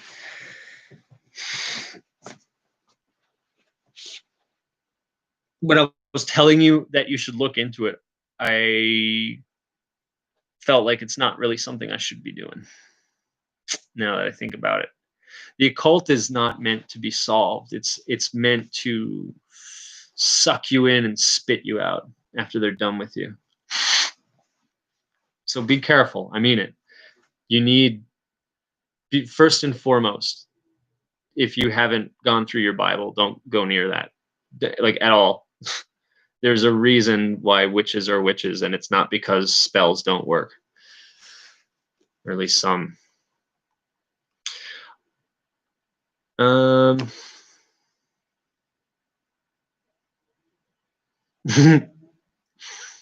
Seen a couple of these Jeff monograph theories. It's fun. I have read The Secret Jesuit Oath. Oh, you just said that you did. Yeah, it's pretty shocking, isn't it? It's pretty shocking. It's in a couple of congresses too. I mean, I don't know if that necessarily proves that that is their oath. They're really good at disinformation, including of themselves. But I personally believe that, yeah, it is a real oath. I think that it's reflective of of their actions. Dinner with Thieves, the occult. Yep, absolutely. And guys, I almost feel bad for even saying you should look up Kierkegaard because if you don't have the armor of God, if you don't have the armor of God, it could be of severe detriment to you. If you do have the armor of God, you're wearing it, you realize that it's probably not worth your while. There's better things to spend your time on, which is praising the Lord, to be sharing his gospel. But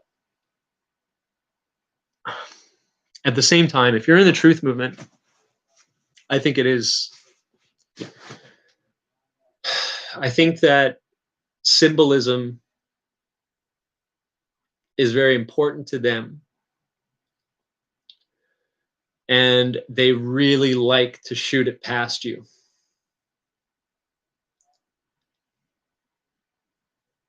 The learning of the symbolism, I feel, over time, many times, has given me red flags about places that I shouldn't be, like the Catholic Church, the Anglican Church, um, things like that. You know, you start seeing these things, and then that might tip you off because you can even be deceived as an elect. Um, I think they gave me some real red flags that maybe I wouldn't have gotten. Armor of God, like Freemason pajamas. Yes, yes, I do know what it is. It's I guess maybe I'm using it improperly when I use it as a metaphor. Oh yeah, the Mason thing. Mormons used to do that too, actually. Mormons copied the Mason temple.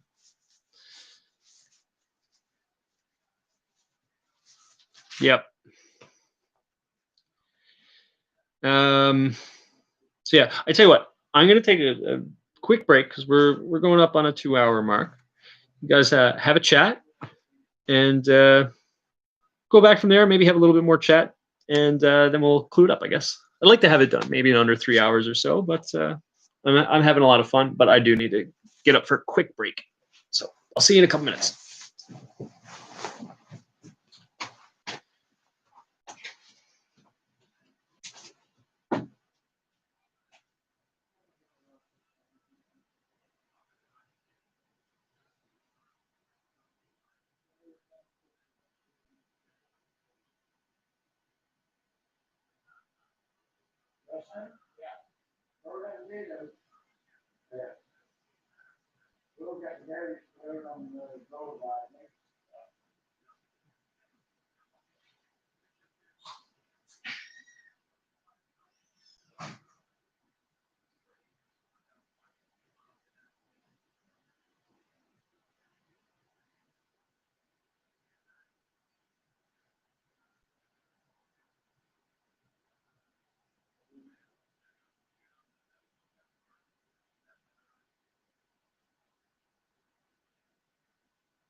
Oh, dang. Was my cat sitting up on here? Is that what was going on there?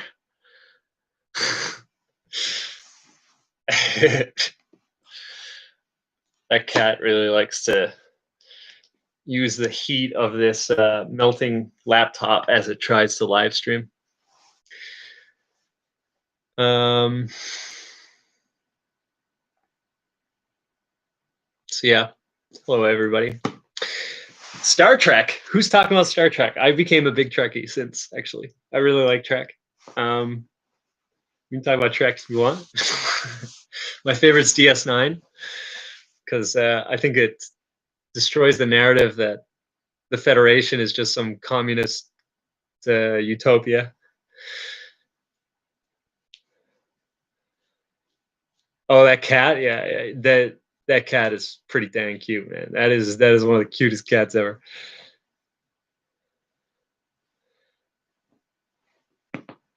Influence Freedom. I do remember that name. I must admit that I don't remember the content.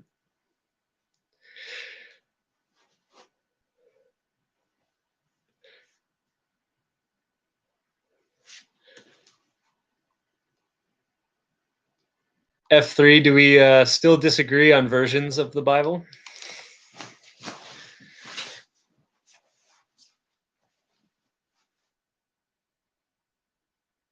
Oh, goodness. 5? What's that one? The Long Country or whatever it's called? Which one was 5? I don't know if I've still seen all the movies. Like, I saw Khan and, you know. God! Shatner's dope. I think he was, I don't know. If I had a list of best captains, it would be Cisco, Kirk, Picard. Although Kirk, I don't know. Picard might beat Kirk. I really like Janeway. I really do like Janeway. A lot of people don't like her. I thought she was awesome. I don't really like Voyager, but I thought she was super cool. And I think Archer is really underrated, and I don't think Scott Bakula ruined it. I think Scott Bakula did a great job playing Archer. I think everybody was like, you know, he was aimless, he was inconsistent, and it was like, yeah, that's the point. That they were being led by Vulcans for 100 years. They weren't able to think for themselves. They weren't able to do anything without being their handheld by Vulcans. You know, and Vulcans are quite arrogant people, and they felt kept down, and then they were finally taking a stride on their own, and they were going to make mistakes doing that because they're not perfect like the Vulcans think they are. And I thought that Bakula's performance as Archer reflected that really well. And I didn't like the first 2 seasons, maybe 2.5 seasons of Enterprise, but I thought that the last season the last part of the 3rd season, the 4th season was just amazing. This is probably my favorite part of Trek. And T-Pole, not just because the lady is gorgeous, Jolene Blalock or whatever her name is. She's one of my favorite characters of the entire series. I thought that her struggles were really, really powerful to listen to.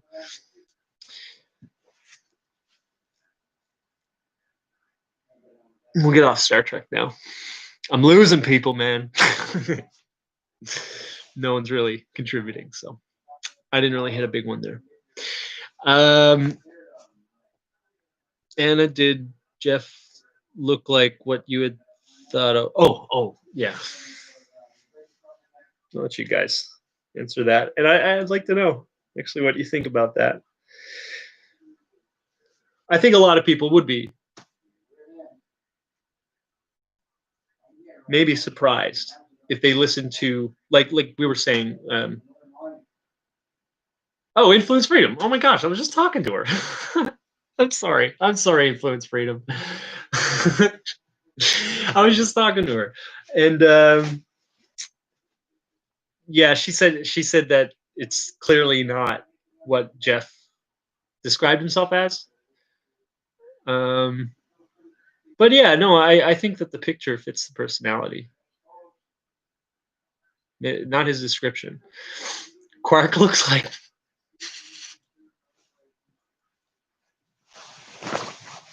I'm not gonna read that out. I'm not gonna read that out. But it's I see it. Oh, I see it. And I forgot to mention Quark is probably my favorite character. Quark is dope. Quark, oh man, he's just so great.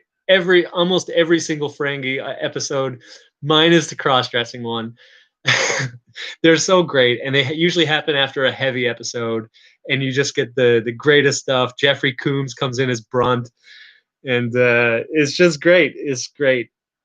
I really love the Ferengi of DS9, and I think it brought a. I think the Ferengi of DS9 alone brought realty to the franchise because, or realty brought validity to the franchise, plausibility to it. Because, like, if you look at TNG or the Next Generation, like these guys, it's like, oh, we live in a perfect world and everything we touch is it's us to fix, you know.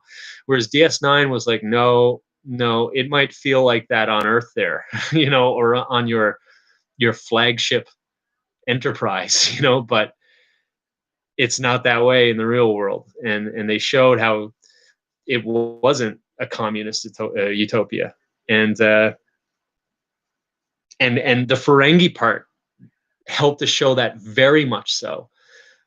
And then at the same time, it dispelled this really bad character that TNG had written for the Ferengi. Like they were just, you know, basically just space pirates. And I got a feeling that it had something to do with little hats. Someone was writing down what they thought of little hats. But in DS9, they had a humanity to them, and a lot of the Quark episodes were in formula that he was doing his day-to-day business as he thought would best benefit him and his family, and he didn't look at the bigger picture of things, and it got him into trouble every time. And that was, I really, really enjoyed the Ferengi part of DS9. I thought it was one of the best parts of sci-fi. It really shook things up. That's what I'm trying to say there. Let's go. The poor people that have been here that don't have a clue what Star Trek is about. Uh, let's figure out. Let's talk about, I don't know, maybe some current news or something like that. Um, have you guys seen the what was considered to be the concession speech by Trump last week? Did you notice anything weird? Anybody do that? If you take a look at that concession speech, take a look around his neckline, okay? And I'm not one of these people that go around and look at the pixels ruining themselves in a way and just say, oh, that must be, you know, faking or something like that. This was different. Like there was the whole time that Trump was speaking, right? You know, when Trump speaks, the podium in front of him, he owns that podium. He manhandles that podium. That's part of his personality, you know?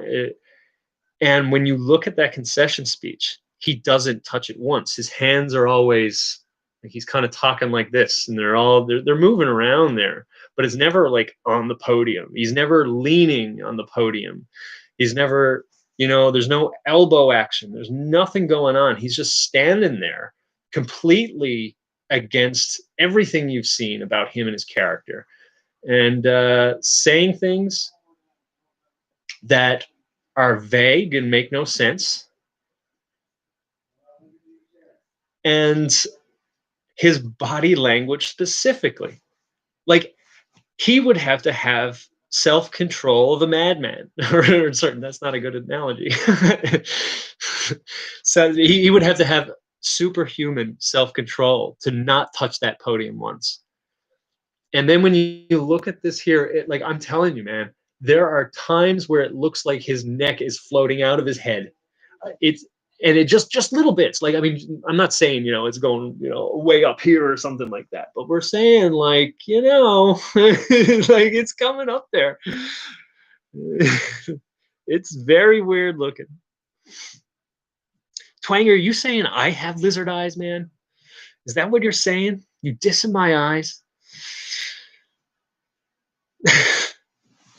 Yeah, I don't know. Hey, this is something I want to know from you guys. Just a second. Just a second.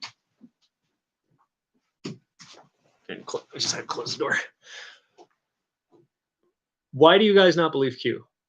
And I'm not saying I put my total faith in it. Okay, don't get me wrong, but I'm hearing like most people say I don't believe Q in this group. I just feed me some info. Feed me some info. And hey, maybe you're right. Maybe you're right, and you can teach me something that my blind spots, being predominantly in Mega and 4chan, stop me from seeing. Maybe you guys do. Maybe you do. I don't know. But have you not seen some of the posts that are clearly vindicating you guys? Like I would have thought that this would have been wholeheartedly accepted by you, because they do call out false events. It's clear in these posts that he did. There's like 5,000 of them. So I mean, it's chances of finding that specific one is different. But like he's like, whoever controls that account is clearly talking about false events to change narratives. And I don't know why this is something that isn't talked about more so far in this group. So could you help me and maybe give your ideas as to why that wouldn't have been more popular here? I'm genuinely curious, and I'm not trying to convince anyone of it. I just want to know. And if you want to convince me of otherwise, that it's not real, I'm totally for it. You bring it on, man. You put it in that chat. It's totally cool. I found it really weird. I thought like I thought that like I was gonna get like a wall of where we go when we go, all kind of thing. Okay, so it's possible. Q. So that is the main theory I've seen.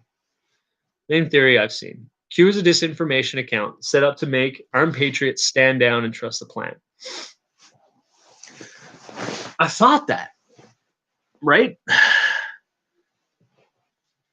But looking at the events of the Capitol building, I'm starting to wonder if that standing down thing and the trusting the plan thing is a reference to not letting them not letting them control you, to have taken part in like what happened at the Capitol House. Because I think the more you look into the Capitol right now, you will see that the people who stormed into the Capitol were the Antifa side of things, like and I think the more you look into that, the motives behind it would suggest that it's trying to get people riled up and to become martyrs like Ashley Babbitt, right? And I know it totally looked right up until this point, right now, that it was just trying to get people to stand down and do nothing, which I don't think that is the right thing either. But was it instead a warning to those that they were going to try and get you to act in violence, and that this is how they did it? I feel, if you could give some examples, I'd love to hear them. But I think it made a lot more sense once the events of the past week or so happened.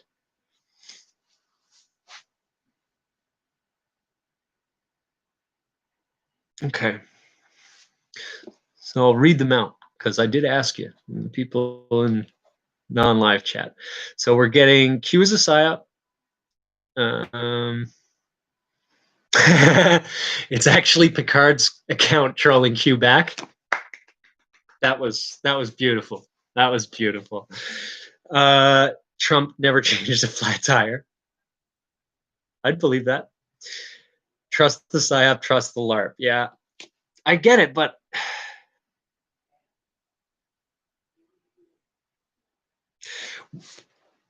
I think that that's begging the question. I'm not sure it's a LARP. It could be a psyop. It could be. I'm not ruling that out. I don't think it's a LARP. I think that whoever's behind Q is someone with Q clearance. I think that they had access to Trump's, well, previously had access to Trump's tweets, and they're close to him in some way. Be it, no, the tweets kind of, I was thinking like maybe they surveil on him or something like that. But the way that the way that Q would post something and then the tweet came out afterwards, I don't think you could quite get that from surveillance. I think that I don't think you can call it alert. I don't think so. I think that they provided and intended to provide as much evidence as possible to show that whoever it is that has access to that trip code or access to Q also is quite close to Trump. Now, whether or not that's a good thing or a bad thing is another question. Is it a psyop? I think that's a valid question, and I don't think until it's all played out that we could find the true answer to that. Maybe I'm wrong on it, but I think you have to see the future to happen in order to see what they were trying to do with it. Um, but I think that they proved too many times that they're close to Trump. To me, I think it's whether or not Trump is good or if Trump is a lie, and that very well could be the case. I think that is plausible. So, is it more of a you guys just didn't buy Trump? Is that is this what am I not am I right on that? Like it is more like uh, I'm more I'm more inclined to believe Q because I'm more inclined to place a modicum or a certain amount of faith into Trump as president to get rid of the cabal. Like, is that what it is? Like, it's a blind. Like your assertion is that it's a blind spot of mine because of it, or of the people that believe them. Okay.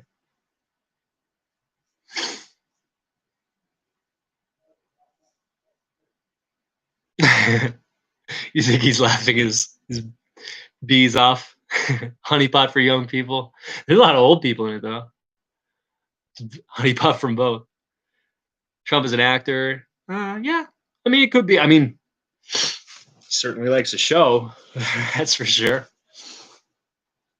Uh, Puppets of play. He's one of them. Okay. All right. Fair enough. Fair enough. I tell you what. Maybe you could red pill me on that because I guess I'm a bit of a normie on Trump, and I do tend to believe him, but I think it's more like I want it to be true. You know what I mean? Like I think we all want justice to go to the cabal or be served to it, and then it makes you want to believe that Trump is true. I think it's possible. Yeah, it was stolen. It was stolen indeed. Yeah, it's very, very sad. I mean, especially when it's going to such an incompetent crew.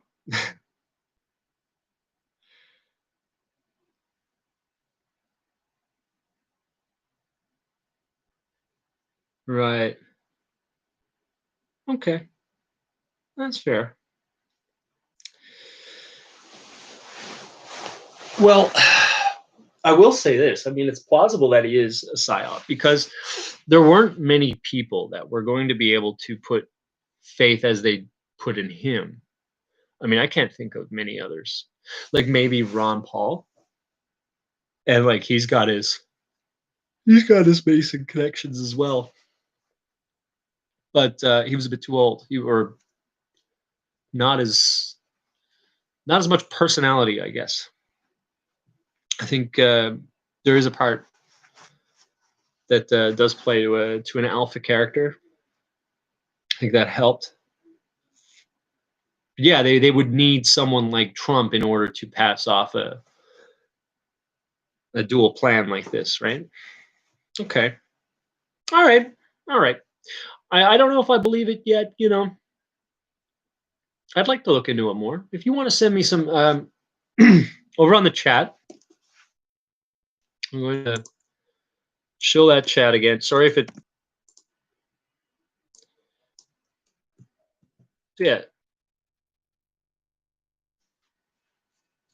After it's over there, that is the chat room for, I guess, an unmodded chat, one that you don't have to say.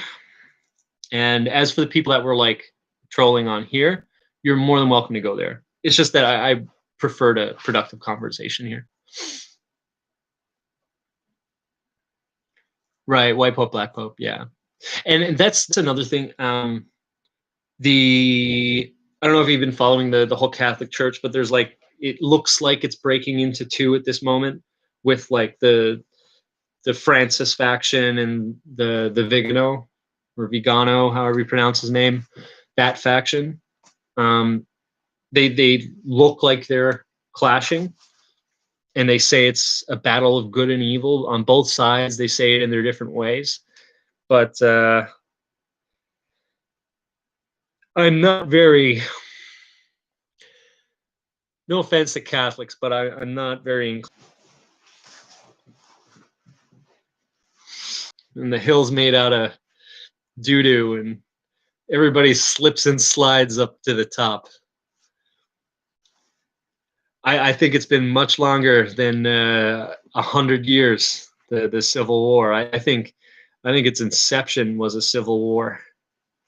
I think that essentially what I think created the Catholic Church was the Roman Empire was failing, and it was basically collapsing. And in order to regain some sense of stability and to keep their assets like their gold and stuff like that, they sunk it all into this church. And then I guess it would have been a very wealthy church that then started believing that it was the church, the top church, and that's what created the Great Schism.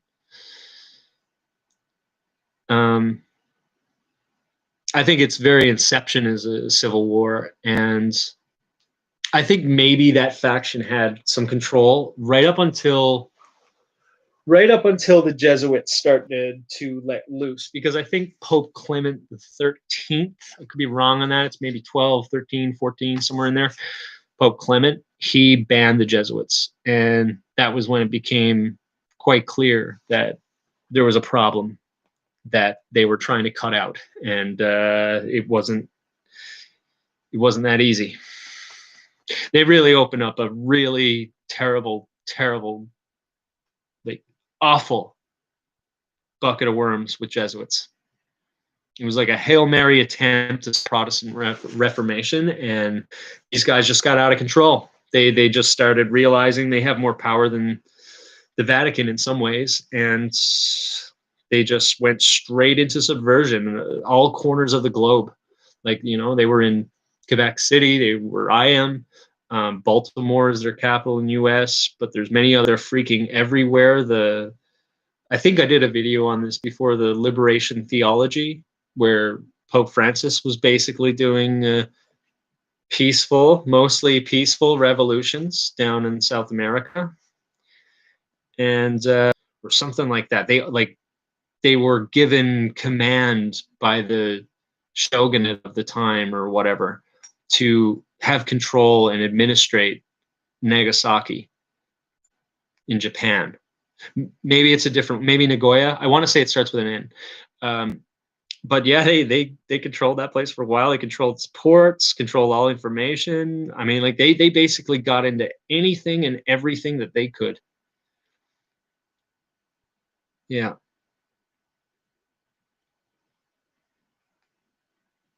Very disgusting.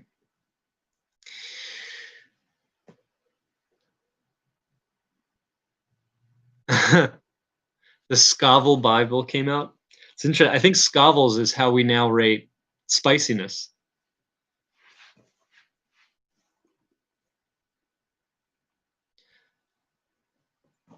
Yeah, I think it's Nagasaki. I really think it's Nagasaki. Like if you look up like the Jesuits, and they like Star Trek in 100 years. When did the timeline start Star Trek? I think it was the end of the 21st century. Was it the 21st century where the first contact with the Vulcans happened? I was maybe like 2088, I want to say, or something like that. Maybe it was 2188. Maybe. Yeah, I think it could. I think I think the biggest thing that stops us from being like a Star Trek area or whatever is that we are still under a scarcity economy, right? We don't have replicators. We're starting to get close though, and could we achieve that in 100 years? Maybe, maybe. I don't know. Kind of fun to think of that, but it's really only speculation at the end. City of London, Crown Corporation, Washington, D.C., and the Vatican. Yes, the trilateral. The three city-states that run the world. Yeah.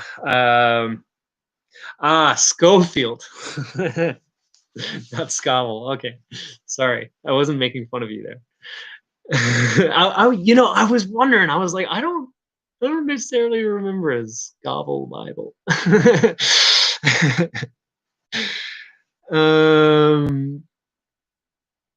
QFE's right into the left and right paradigm. There is no left and right. It's two wings of the same bird.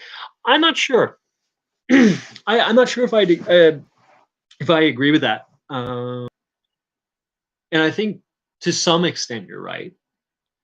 And I think if you look at the horseshoe theory, I think it becomes quite obvious. But I think that's more when you're talking about authoritarian governments. Like if I had a right-wing authoritarian government or a left-wing authoritarian government, I'm suffering otherwise. Or anyways, like my individual liberties mean nothing to them, right? So it doesn't matter if they're left wing and right wing there. And yeah, you can argue extent that because we live in an increasingly authoritarian society, but even before that, we were more authoritarian than libertarian, but not so much more. Yeah, maybe there's some point to that, but I also see the libertarian and authoritarian thing, that's on the social scale of individual liberties. But the left and right is just that very scale, just turn 90 degrees. The left wants to control your ability to spend and acquire, whereas the right wants to restrict those abilities, at least, pure right-wing thought. So to that extent, I can't agree that there's no difference, because I think that they are antithetical to one another. But if you throw in the authoritarianism in, then yeah, it's really hard to disagree in that point, because I mean, really, the only difference there is that communists and socialists believe that they own they own the means of production, but really it's just owned by the state, like some rich dudes, that aren't qualified, right? But it's the same thing under fascism. Like fascism is just communism, except they vassalized their companies. So rather than the people owning it, it's free enterprise in a way, kind of. They can do their thing. However, so it's really not theirs to acquire. It's not their resources to acquire or spend. It's at the final say of the day, which is the etymology of authoritarianism. Oh no.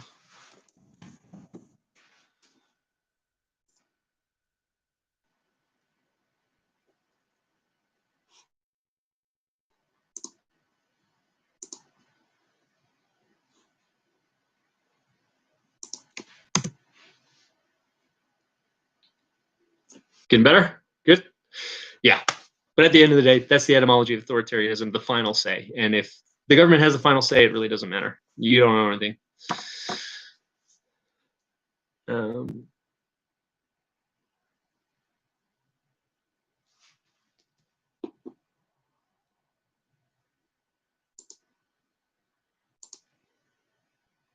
Yeah. I think there was a reloading on another page I had there, screwing everything up. Sorry about that. Yeah, we're doing a marathon. Hey, I thought you were sleeping there, authorized Mike.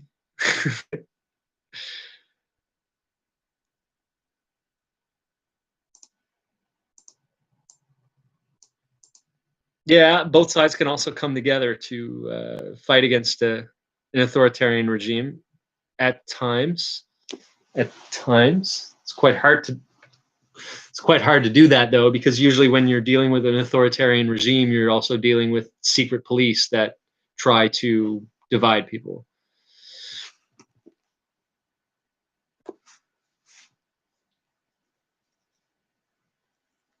Big tech always has the final say. Yeah. Well, I mean, locked out Trump. That's crazy. See, like stuff like this. Like, it does drive me to believe that Trump is legit.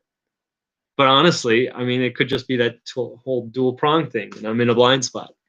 So I do appreciate your insight on all of that. I really do. Thank you.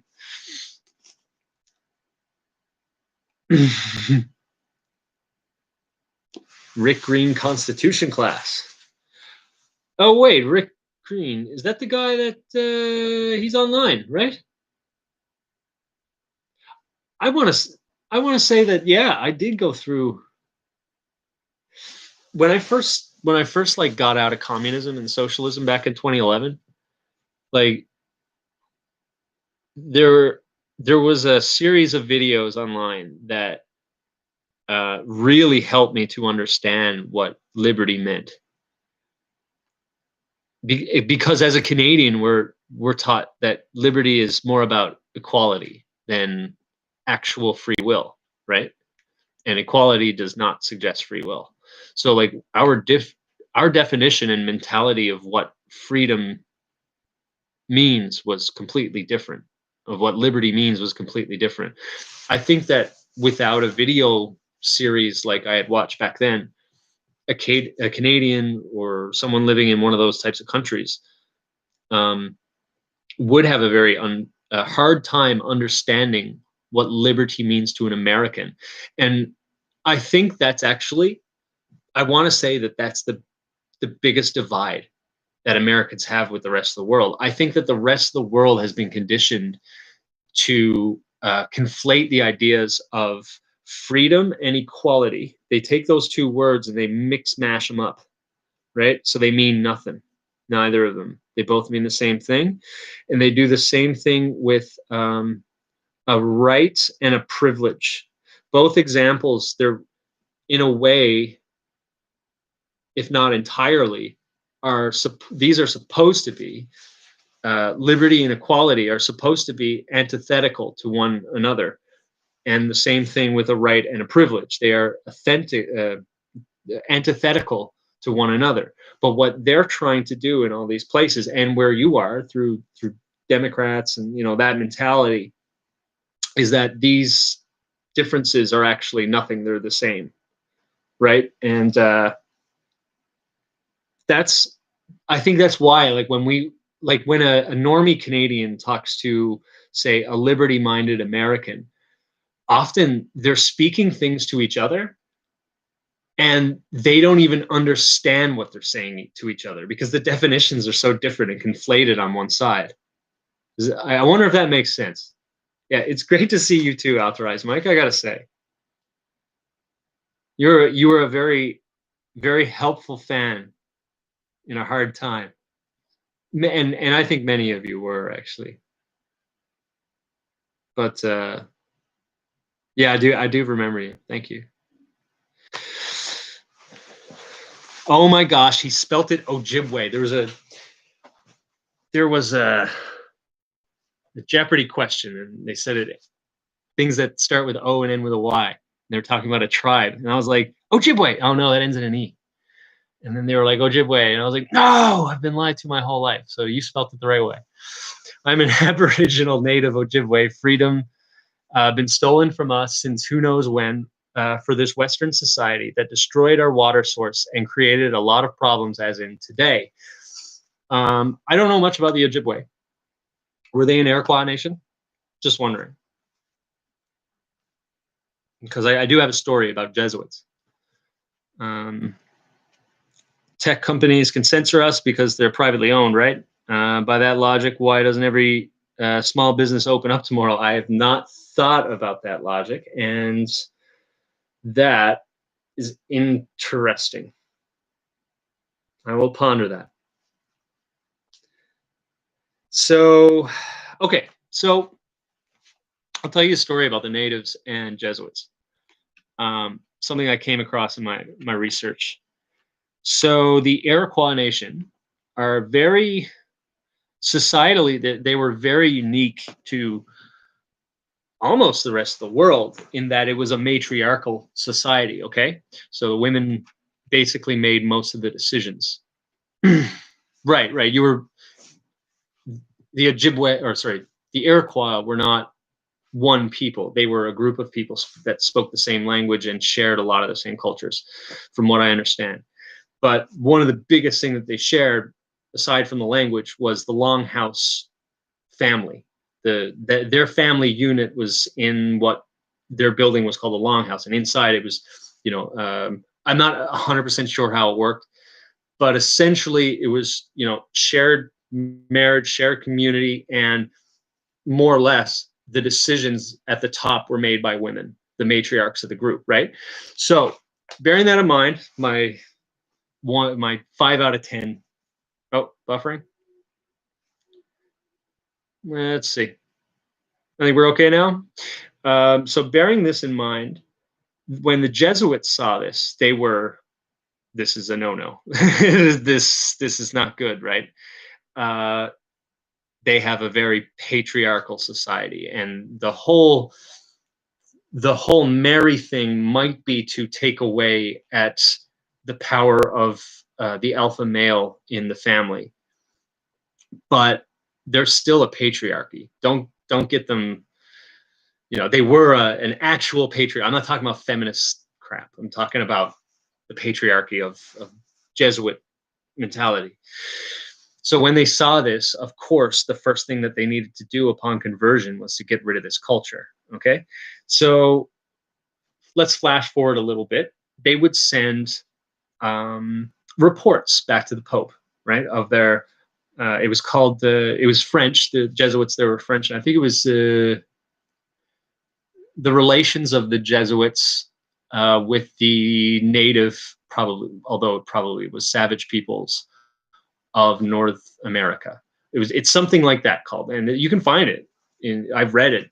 I've read the excerpt at which I'm talking about, where they were bragging to the Pope, which the whole manuscript is about bragging to the Pope so they can get more money, right? But this story that they were telling to gain favor with the Pope was talking about the success they had with the Iroquois people, where they documented a man beating his wife, right? A native man beating his wife. And the significance of this is that they were finally piercing through this matriarchal society and establishing one where it's the man is the head of the household.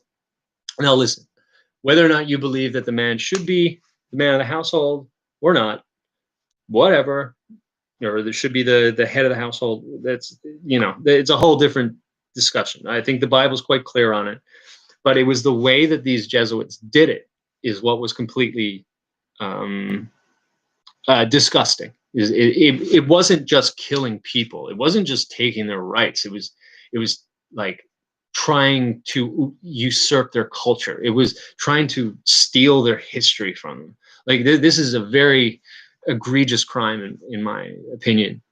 Whether or not I believe that a man should be the head of the household or not, the way that they went about this was very disgusting, and the way that they bragged about it to get extra money from the church was another disgusting thing too. There have been some bad things that have happened. There is one thing to bear in mind. Someone said it maybe in not such a, I guess, empathetic way, but you got to bear in mind that these Jesuits have also been doing the same things to us since their inception. That evil people that weren't native have been doing terrible things to non-natives since their inception. It's important to distinguish how they do it to different peoples, of course. But yeah, we got to be mindful of that we're all, under a form of bondage in a way. It just comes out in different colors. The church is the bride. Yeah, absolutely. I actually referred to that earlier. Yeah.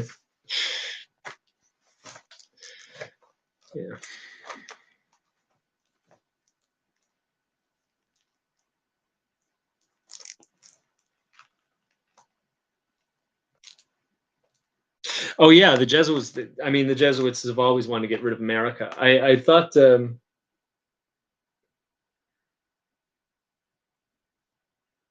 I thought this was quite interesting. The formation of the Jesuits happened after the abolition of the Jesuits by Clement. They were never fully gone. Oh man, Runner Christ, you're still here. Good to see you, buddy. When they banned the Jesuits, they're never fully gone. You can go to Quebec City in Charlebourg, where they hid, and they had their little Jesuit commune to the north of Quebec City, and they didn't talk about anything, and they made really nice cheese, and everybody shut up about it. That's how they survived. But their ability to destabilize nations had been effectively destroyed, or put on hiatus, let's say. And that was the time that America formed. So I think that if it wasn't for the dissolution of the Jesuits at that time, that America probably wouldn't have had a chance. They would have had a lot more power with Portugal, maybe with Britain as well. If they had been able to conduct their psychological operations and their infiltrations and all that kind of stuff to the same scale as which they had wanted, USA would have never been a thing. At least that's what I think.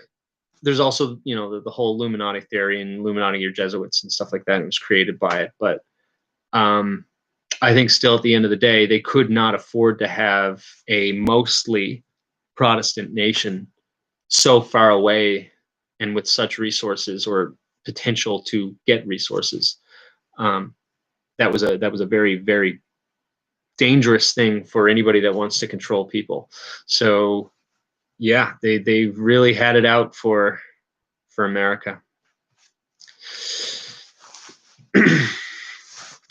America was the one that got away, basically.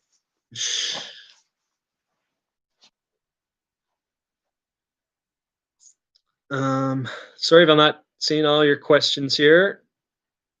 Might get a choppiness for 1 second.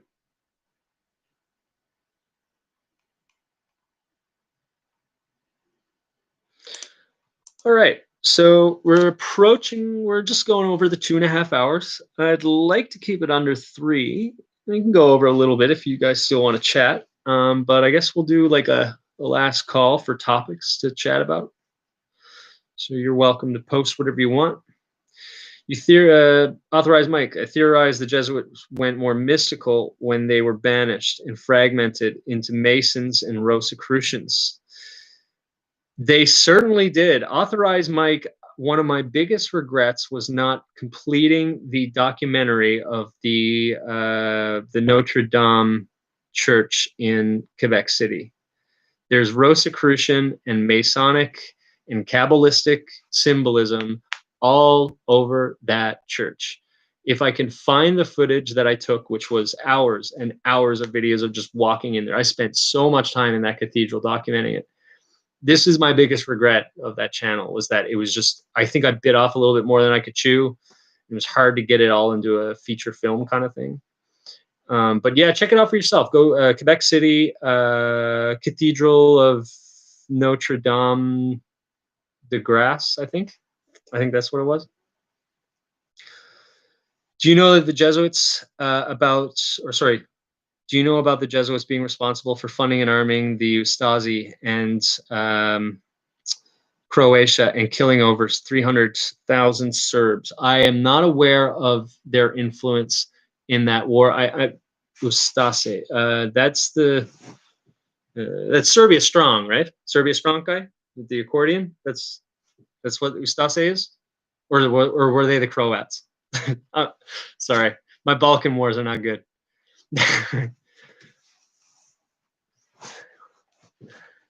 Knights of Malta, yeah. Actually, if you look at, we were talking about the New Apostolic Reformation earlier. One of the head figures in that movement is Rick Joyner, and he's a Knight of Malta.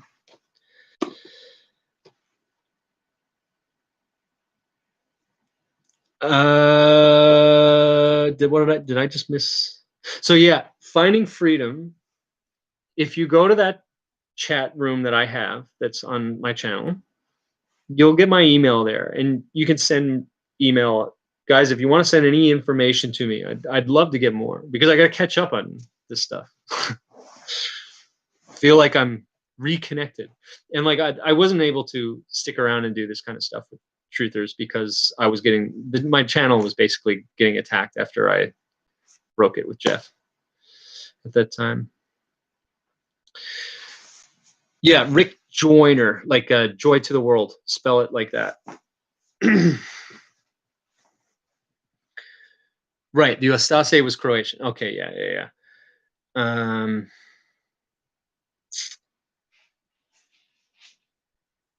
Yeah, I'm not sure. I think it's possible, because like both sides were crazy. From the little that I learned, both sides were, they had their guys. Like on the Serbian side, I think was Slobodan, right? Milosevic was on the Serbian side. And Karadzic, I believe, he was Serbian.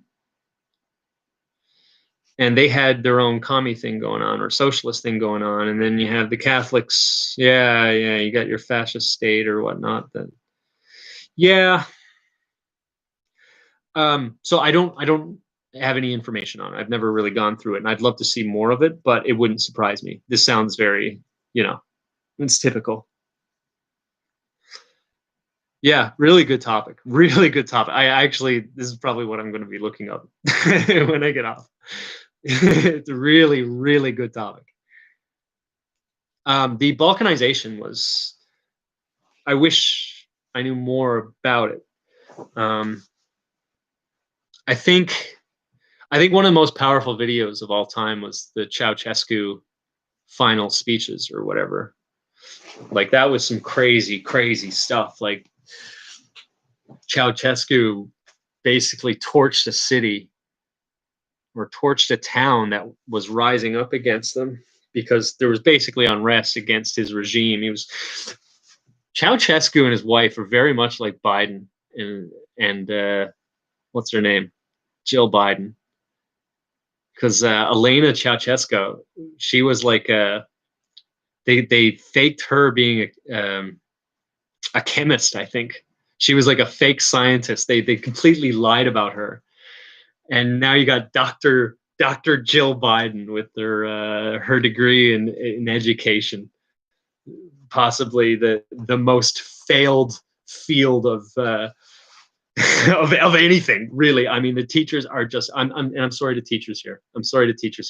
But you may be, if you're a teacher and a truther, you may know exactly what I'm talking about. That the education system is terribly broken, and anybody who is supposed to be some sort of authority here, that should disqualify them from ever having anything to say. Not okay. No, I shouldn't. I'm not talking about actually shutting people up, but in my mind, it disqualifies them more than anything.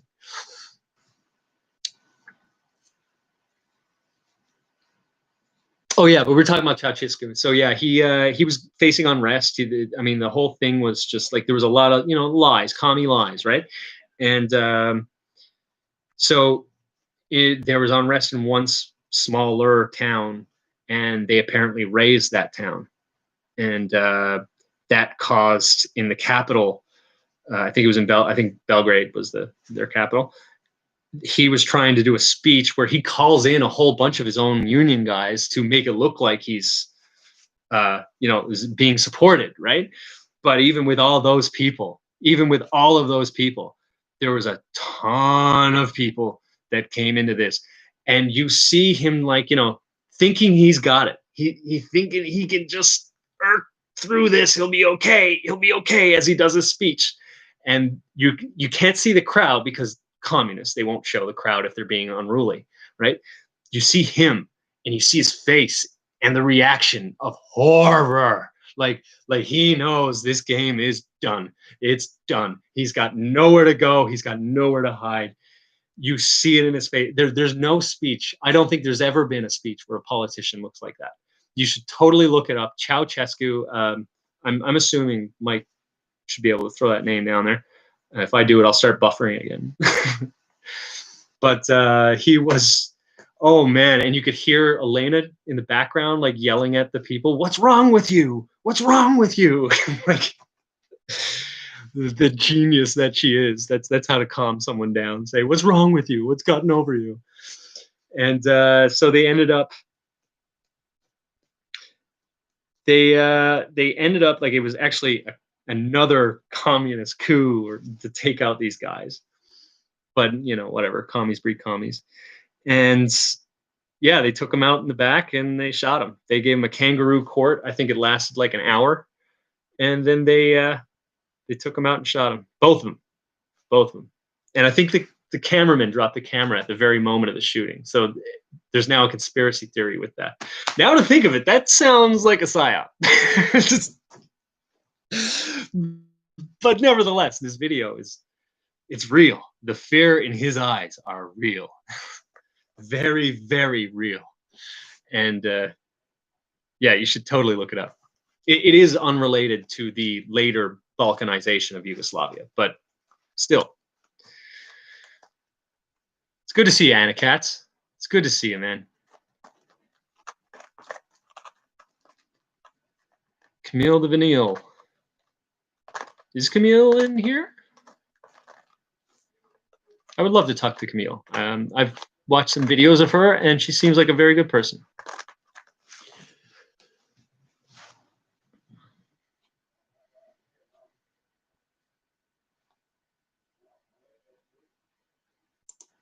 Yeah, like they were incompetent. It's almost as if,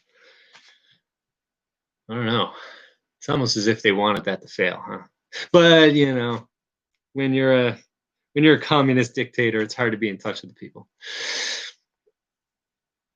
But yeah, the Dr. Joe Biden, Elena Ceausescu, I think it's probably coming from the same mentality.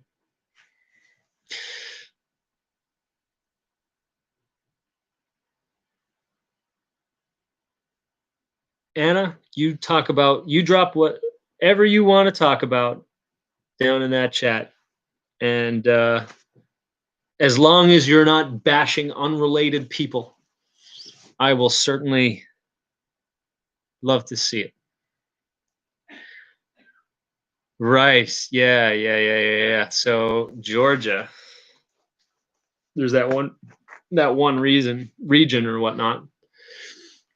How much of that do you believe is political and how much of that is religious? Because like the Azerbaijan and that region, that's more or no, not that region that they're fighting over, but Azerbaijan is more Muslim and Georgia is Orthodox, right?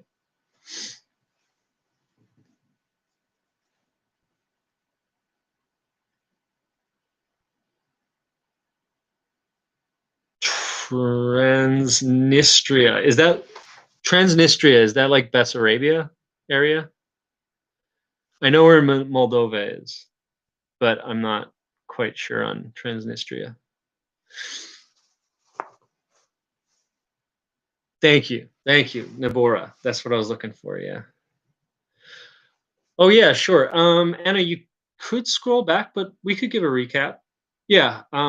So three things that I can verify for you right now. Those pictures you are looking at Jeff C. You're looking at Jeff C.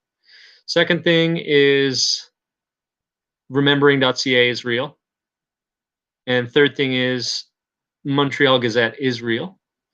And when you click on the link on their websites to go look at their obituaries, they send you to that same website where Jeff's pictures are.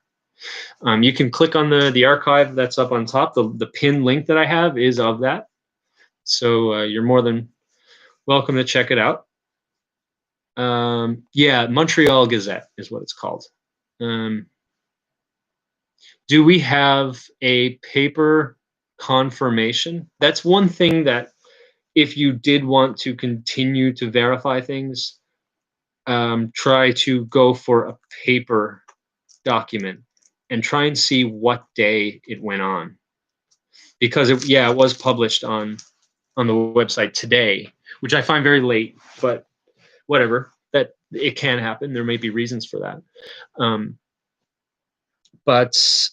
Yeah, that's basically the one part that's yet unverified. I'm just I tried to call the Montreal Gazette earlier, but I was too late. They close at 3:30 Eastern Standard Time, so I'll give them a shout. Yeah, I'm trying to get the information about it, and if you could send it in without a certificate, and on what day did that appear in their physical papers. Pending that, you're looking at two options, in my opinion. Is that it's true, he is gone, or the MSM really wants to cover something up. I would be more likely to say the former. Yeah. But this is the hoax community, Anna. And I think that the main thing is that they're trying to rob you of closure, whomever that may be. You want me to do my Alex Jones? I haven't done my Alex Jones impression in a long time. It probably sucks. It'll probably just me be repeating globalist. My favorite thing that he said was he was like freaking out one time. Like, all right, see if I can do it. Hold on. Probably not. Good. Oh, I've been going at this all day. I'm like Scotty in the engine room. That's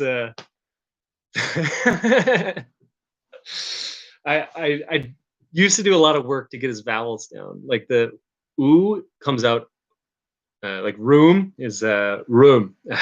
Room. Okay, now I can't do it on demand. So yeah, that was my favorite thing he ever said. It was around the Newtown, Connecticut times, and he was just there was only really a short window where I watched him and believed him, and this was in that window, and I found him hilarious. He was and listen, that frog's gay. He did have the documents, all right? I'll give him credit. He did have the documents. Y'all threw him under the bus because he said turning freaking frogs gay. I'm just playing around. Listen, man. I mean, shag it. Watching InfoWars right now probably better than watching MSN. But actually, no, probably not, because there's a lot of they try and shove a lot of emotion in there to get you. You know what I mean? It's I think it's some programming to eventually become a lone wolf. You know what I mean? Like you stay in this circle long enough, and you're gonna get, maybe not everyone, but it'll test your mentality. Did Alex Jones call it a hoax, or am I remembering that wrong? Uh, no, he didn't call it. I'm pretty sure he did not call it a hoax. Although he was saying that there was some very suspicious stuff about it. So that was the main thing. I think that they like hyperbolized what he said, but he was talking about Sandy Hook. That's why I was watching him. Like he was discussing the events, but I don't think he called it a hoax. That NASA is running a slave colony on Mars too. It is just to make real truth seekers look bad. So yeah, like the whole colonize Mars thing, man. Well, in my opinion, what would you gain? What would you gain out of colonizing Mars? You know, there's first off, you can't sustain Mars. There's no polarization of anything. So it's like it's got no atmosphere, man. Like how are you supposed to supply that? You know, what are you going to have trips from Earth? That's expensive stuff, bro. I can't believe it. I find it I find it too even for the elites. I find it too cost worthy. It doesn't make sense to me. Yeah, and the whole, did we escape the Van Allen belt? I have no opinion on that either way. But there's a whole bunch of different factors that show how unreliable the Van Allen belt would make it then, unreliable for emergencies and stuff like that. Like the logistics just don't add up for me.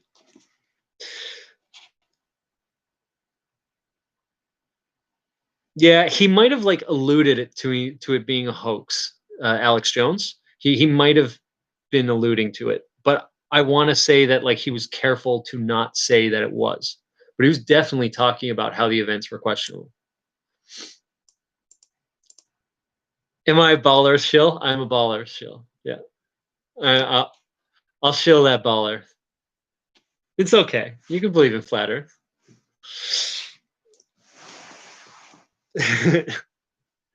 But yeah, one of my favorite first things growing up was astronomy. So I just find that my observances lead me to believe in every fashion that the Earth is round. So you're more than welcome to believe. At the end of the day, I think it's one of those things that it's like it doesn't affect the true picture of things, whether or not you believe it. Like we could still work together to take things down.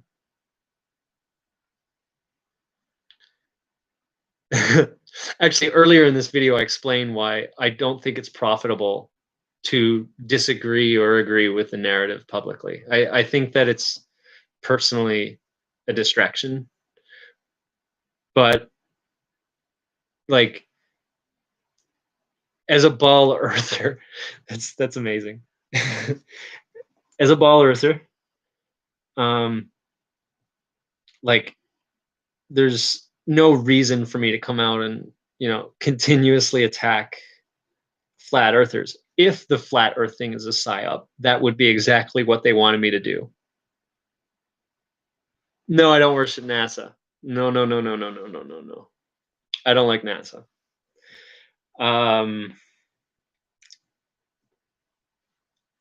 I think that they were just as capable of lying. And even though I do believe that we landed on the moon, I don't think it was at that time. I think that you can't take any of that at face value because of the situation, the geopolitical situation of the time. You had Russia lying about a bunch of whole stuff, like about their things into space, and America was playing the same game, and they both, on both sides, there were failures that were covered up and successes that were fabricated. And I'm not saying that it's all fake. I'm just saying that you can't take it at face value. You can't trust NASA. It's too political an organization, and it's even more political now. Like there's a reason why Trump made a space force, because if there's these factions that are kind of on the same side but going against each other, the Democrats own NASA with all their Neil deGrasse Tyson shilling for it and all that stuff. Also, Space Force has the Star Trek logo, so I'm obviously going to cheer for them over NASA. It sounds cooler too. Space Force. Come on, man. Space Force. Open type night. Yeah. This is fun.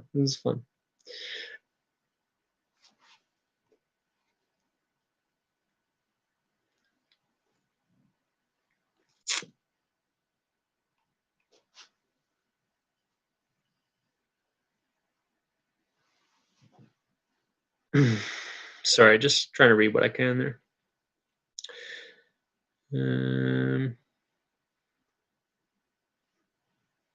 Well, you can't just drop something cool like that, Scripture Unbroken, and not spill the beans on what it is. What's this Jay Woolley thing? Tell me about it. Stanley Kubrick, I think his name was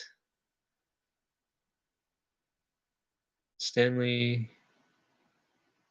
Oh, his name is spelled so. Kubrick. Oh my gosh, what's his name? Stanley Kubrick. Someone please help me.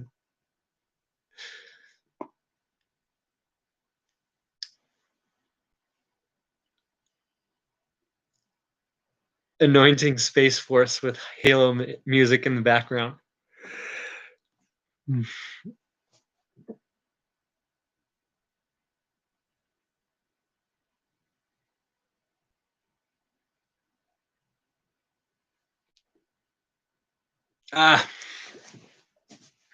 Yeah, could be.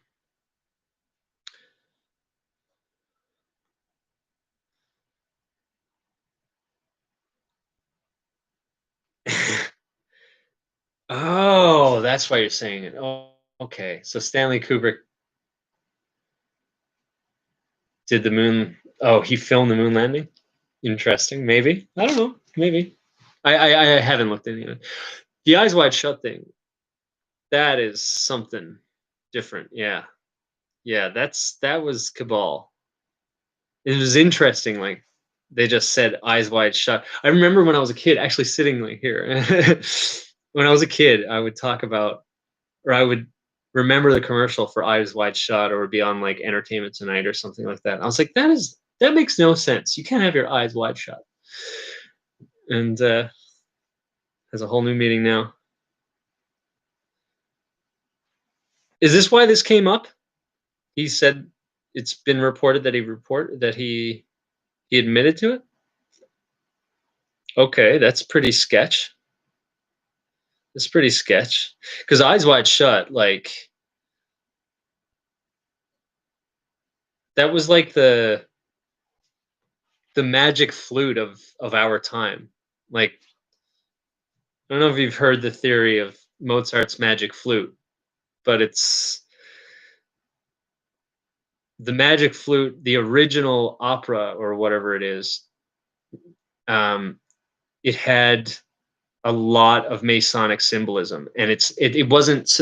They didn't do it in an esoteric fashion, but an exoteric fashion. Like they were showing, he was showing this stuff, like saying there's something up with this, guys, look into it, kind of thing. They say that apparently, I think it was his last opera. They say that he was done in because of that, but he was also like super unhealthy, so might not have been. But yeah, look into that. The magic flute was really, really occultic at first, and then they toned it down after his death. They probably got to his wife. His wife was quite the business lady, if I'm not mistaken. Because Mozart sucked at business. Like he was broke, and he could barely get him and his wife and his kids by. I think he had some. Actually, no, I can't go on that because that was probably just from the movie. But the whole poor, he did live in poverty. He was not good with his finances, but his wife was. I don't know why he didn't let his wife handle that stuff. So because when he died, she took, she basically got rich off all that stuff because she was really good businessman or business lady, whatever.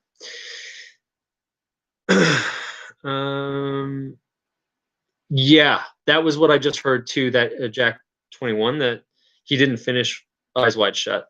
Um, they they gutted that of a lot of stuff, and I've also heard the same thing of if you go back and look at the movie, there's a really good silent movie called Metropolis. It was 1927. That movie, you can even watch it for free on YouTube because I think they'll give you a like the Italian version, but it's a silent movie, and whatever is written is on text that'll pop up, and they do subtitles for it. So you can actually watch that, and that was someone trying to expose what's going on in the world, right up to the whole martyr thing. You rush yourself up to the thing, and actually, if you compare the Metropolis, the woman robot thing that's in it, you're going to see a lot of similarities. Do you remember those old Illuminati concerts that like Ariana Grande did? I did a video on that once.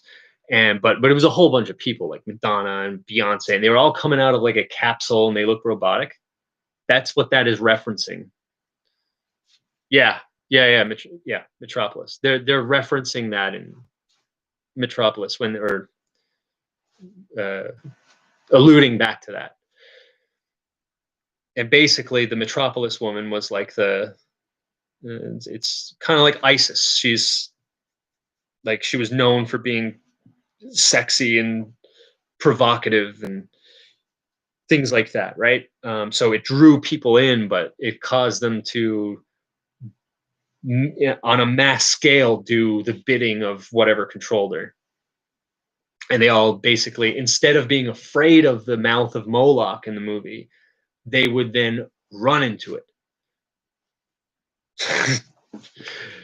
Trust me, if you're a truther, and the stuff I've been saying about these lone wolves and things, it all clicks in, man. This has been a long thought out plan. It's been a long thought out plan. But yeah, if there's one thing you guys watch, I'm going to be looking up the balkanization stuff more. But if there's one thing I recommend you watch, you should go watch that Metropolis movie right now. Really good movie. You may not like black and whites, you might not like silent films, but this is a great one. A great one. You really need to see it.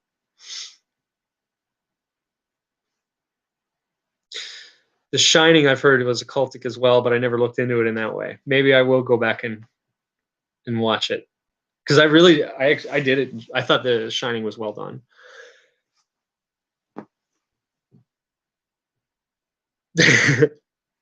I think actually, you know what though?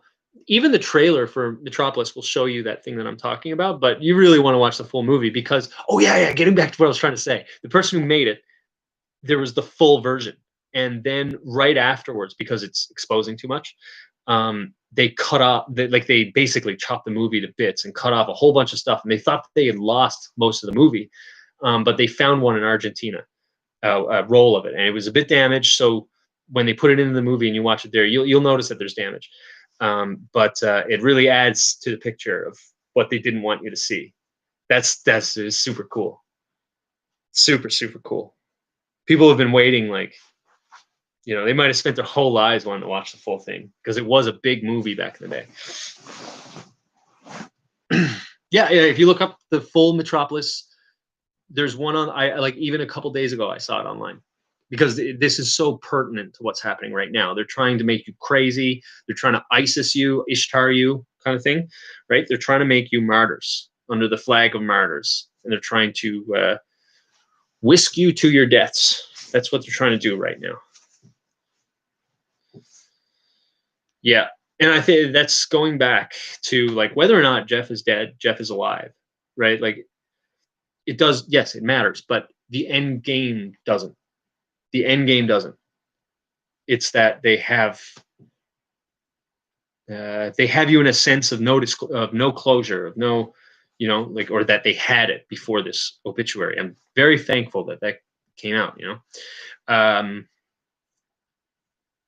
They had you in that sense, and they wanted you to, run up those stairs to the mouth of Moloch on your own will, not them forcing you.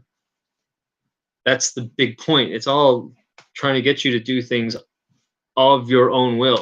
It's like when they tell you about like free will of the what do you call it? Thelema. Do as thou wilt, that shall be the whole of the law. Right? They're talking about free will, but it has nothing to do with free will. They sell it to you as free will, and it's a bait and switch tactic. What they're not telling you at first is that your free will, by their definition, is to make the journey to attain true will, and that true will is basically them controlling you. Yeah, but you think it's free will. You think it's free will. You think you are the master of your domain. You have fooled yourself. They have fooled you, and you have fooled yourself into thinking that you're doing it of your own volition. This could be very well the case for me right now. Who knows? Like, seriously, I mean, maybe enough of those emails were from people that, made me think that I would be helping people by doing this. Could be, man. You never know.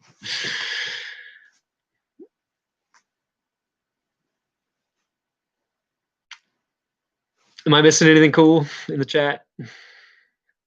We are on 308. We'll give it some grace time.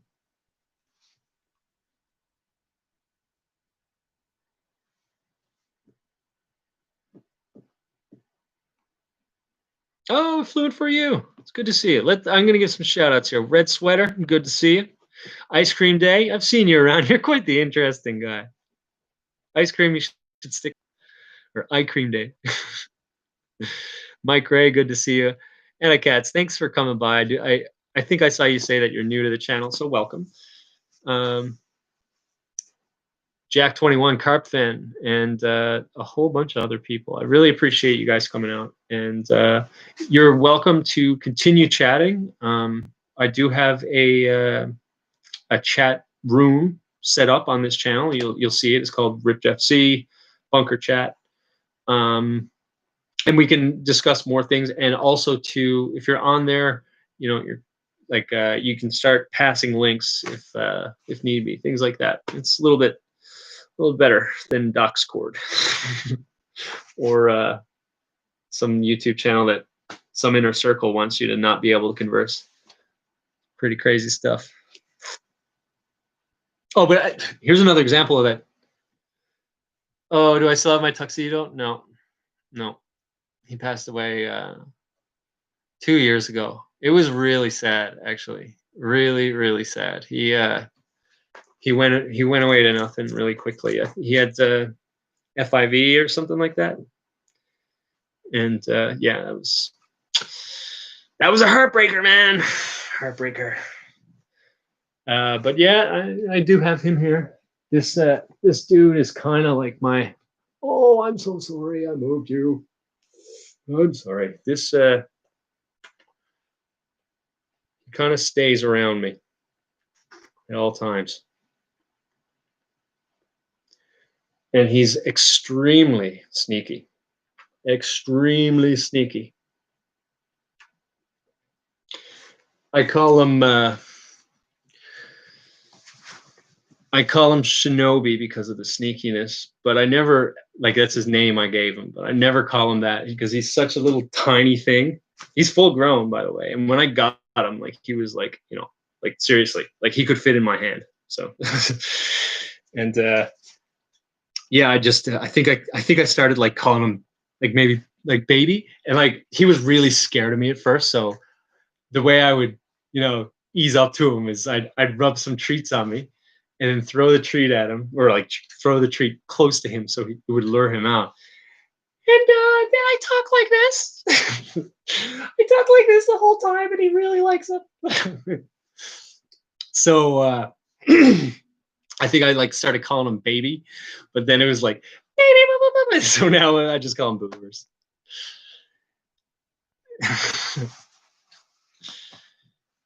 Yeah, I might keep it up. I might keep it up. I have better hardware, so I'll get that stuff figured out, and maybe do what we, get it back on the road. Get it back on the road.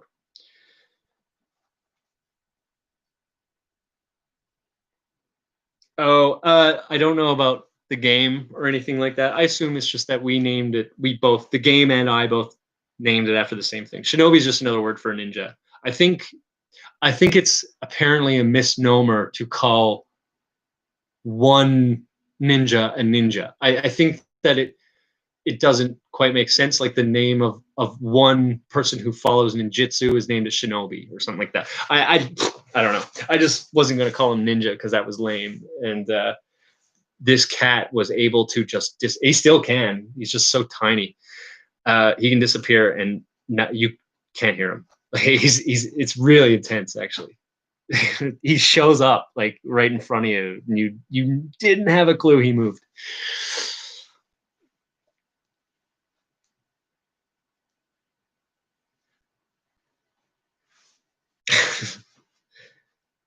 Yeah, go check out that chat that Anna just put in.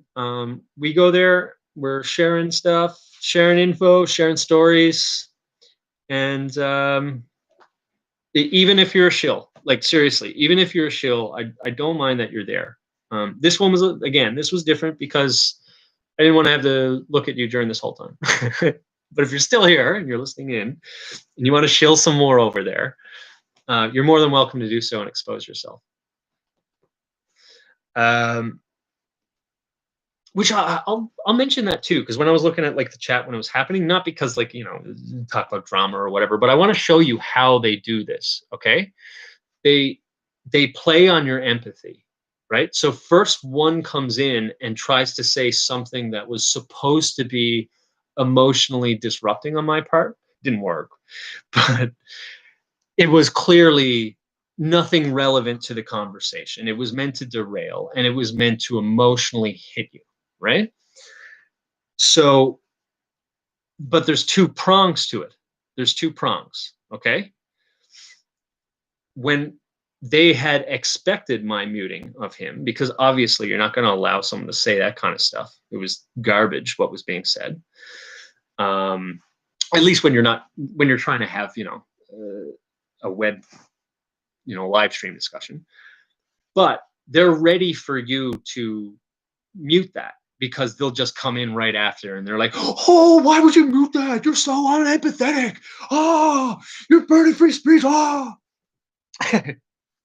So that's their that's their like two-pronged attack on that, right?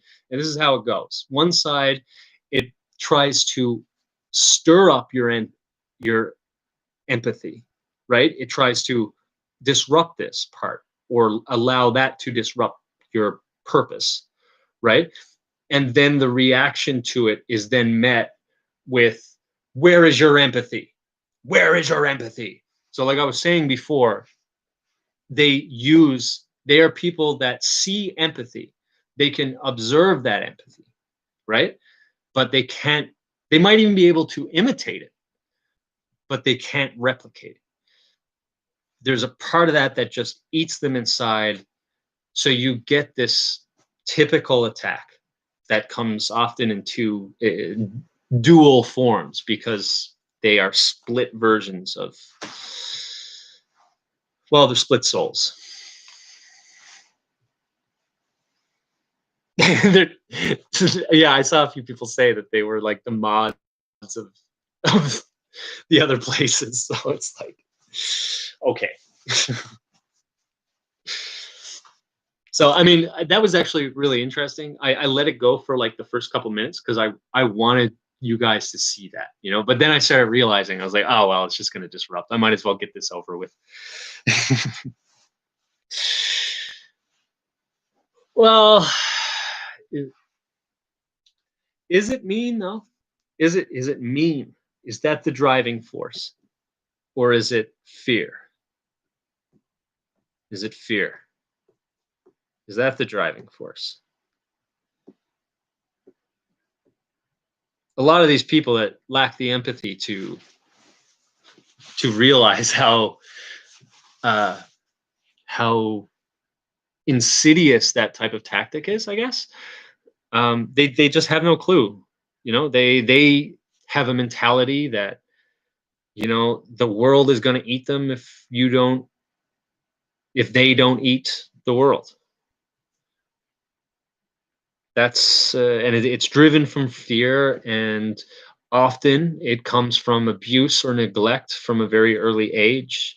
And if it's not dealt with by young adulthood, there's no fixing it. It might get it might simmer down a little bit over time, but it never goes away. There's no fixing that part, unfortunately, and it's very sad. It's very, very sad. And so that's why it doesn't bother me so much. And that's like, everyone's like, you hate Jeff, but think about it. When you got that information, that perspective that I just gave you, does it show them in a more human form?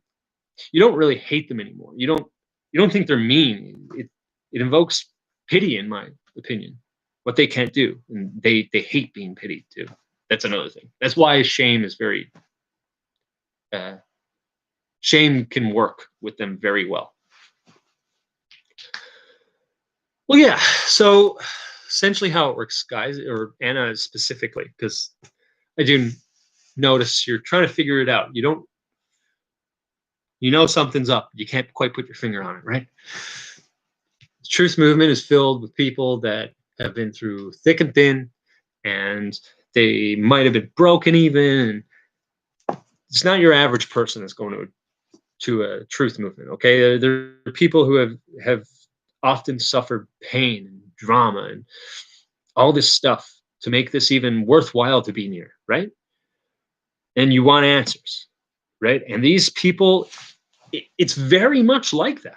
Narcissists are very much like the truther I'm describing. They are they have been hurt. Their entire personality is based on that pain, and forgetting that pain in very unhealthy ways. And they come here because often they have failed in interpersonal relationships, which some of us do as well, by the way. I'm not all that good with people either sometimes. Like I have like this loose cannon kind of thing. It's getting better over time, and I'm being a little bit more mindful of it. So it doesn't really, like, I think it's like, I don't know. But we all have it. But with their case, they lack self-reflection. And so they need to find those that don't lack it. And they need to cling on to those people and gain what's called narcissistic supply from them. And they will continue to get that. And they'll get it more often from the types that go to a truther community, because they tend to be more empathetic to pain. And these people know how to manipulate that, pretend that they're wounded birds. The wounded bird thing is a narcissist thing, right? It's to draw you in. The snake story, like you're so beautiful, let me in, let me in. And the lady lets him in, and finally the snake bites her, and she asks why. And he's like, the snake said, no, I'm a snake, you idiot. It's like, no matter how many times I said you were beautiful, that doesn't change reality. So yeah, these guys, they want to latch on to you, and the truther movement is the jackpot. Troubled souls that, because of this, might have extra empathy and maybe more desensitized to the abusive patterns that they show. So it's only when it's too late do you realize that you've just been trapped by a narcissist. Yeah. You had your own opinion and they told you to stop it. I know. And then they come here and they mock that, right? When they're like, they'll say something terrible And then when you ban that, you're like, oh, you're banning my free speech. It's what they're trying to prove a point that, see, this is why you get rid of free speech. This is a kind of tactic that CCP does, by the way. China, they take advantage of free markets by completely screwing over those free markets and say, hey, it's no big deal. So it's free market, right? You should be allowed that. That's how they work. That's how they work. Yeah. Listen, I'm not bashing any truther here. I'm just calling it as I see it. I'm not going to let you not do it. I'm not going to let you stop me from doing that anymore. Anyways, I feel like I was when I started.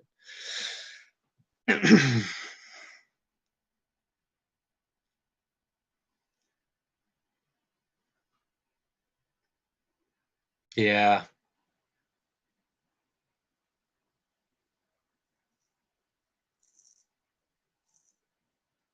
Yeah.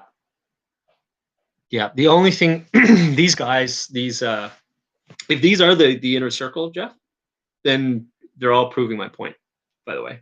This is why I want them to talk for the most part. The only reason why I didn't do it in chat, like I said before, I wanted you guys to chat. But yeah. Oh yeah, you've gone too far. Yeah.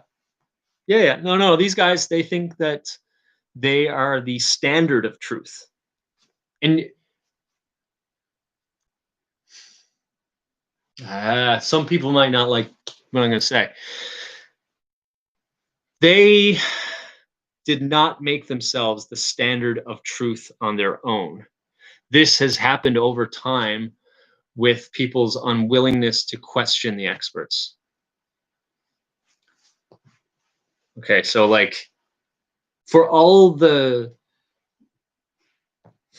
problems that Jeff and I had or whatever, and I point out Jeff's faults, there was plenty of my fault to go around, you know, and we have to be able to see that. Or you end up becoming like them. It sucks. Sucks acting like a narcissist, trust me.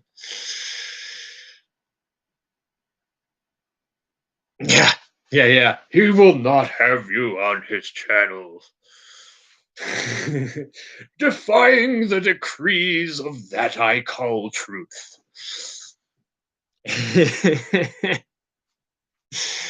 You gotta laugh at it. Come on, you got like, can you imagine? Can you imagine being in a truth movement, and then this is the mentality? It's an ironic cancer. It's an ironic cancer. Yeah, and the popularity will push them through. I felt that too. Listen, Anna, you are not alone. All right, you're probably, and I'm not trying to say you're not special either. All right, but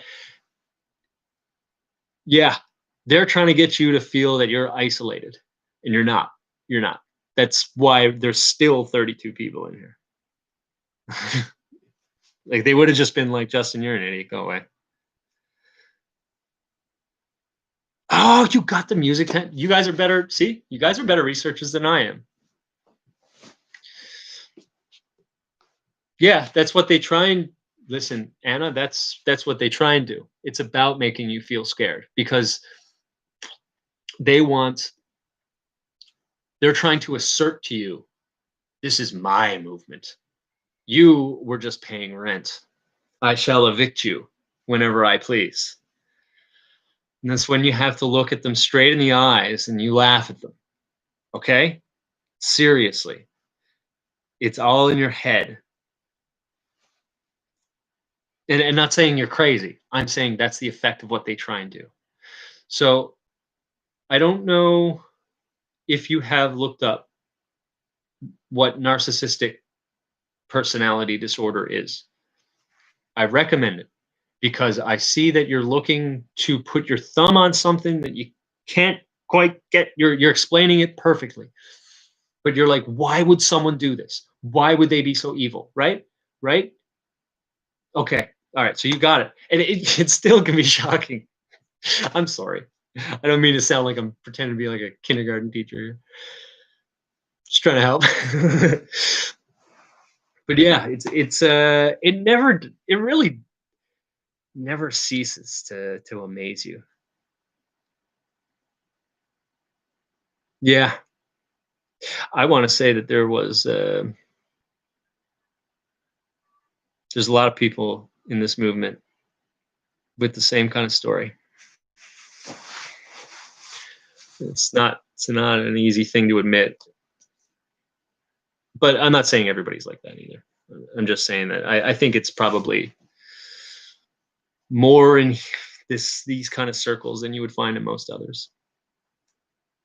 Aside from leftists these days, I mean, they're in full blown narcissism pandemic, like crazy how leftists and communists and socialists and these SJWs act, man. It's like unmasked shared psychosis narcissism. In that channel, yeah, they'll say whatever. They will say whatever. Eh? Oh, it's disgusting. Disgusting stuff.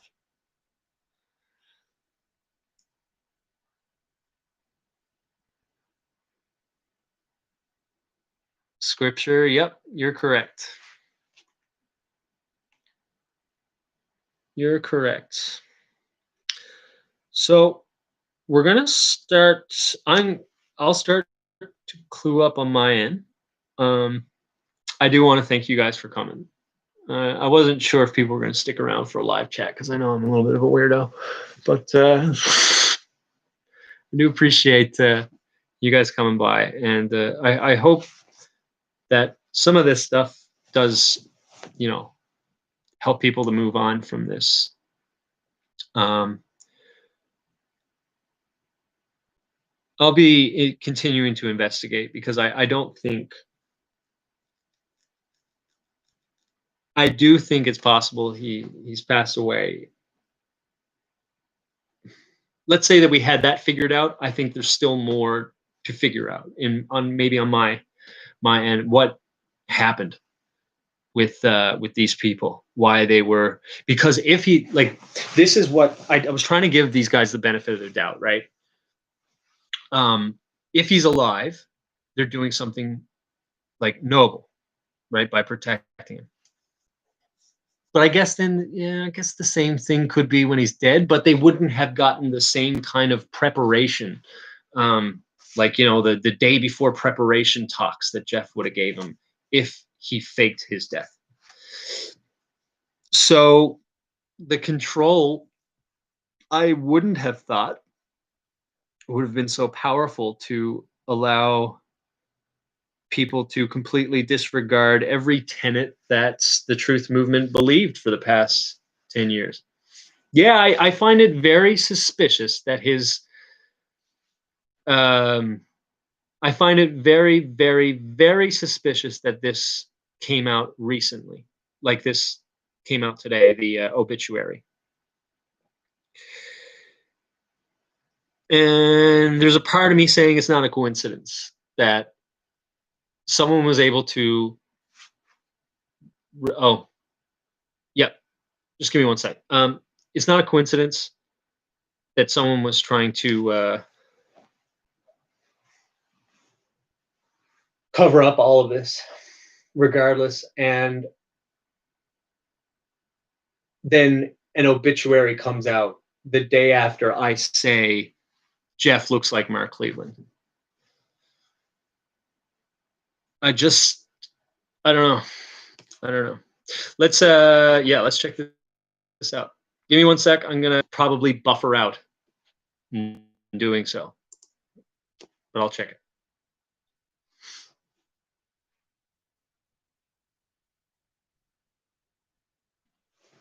Put me to a studio.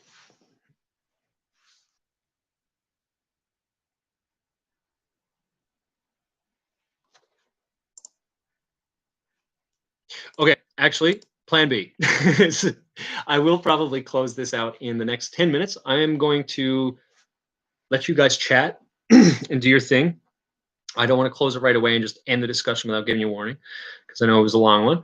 What I will do, Anna, if you want to go, we'll go to the bunker chat on my channel, and I'll go through it when I'm not live streaming, because it just wouldn't load and stream to you guys at the same time, this poor little computer. But I'm very interested to see it. and we'll chat about it there, guys. I think I will on my end close it up. I want to thank you guys for coming.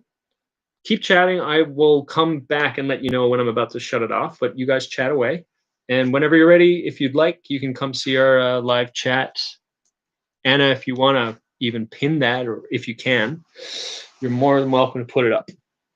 So, guys, thank you so much. I will be in that chat to hang out later, and see you later.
Okay, guys. Yeah, we'll drop that chat link.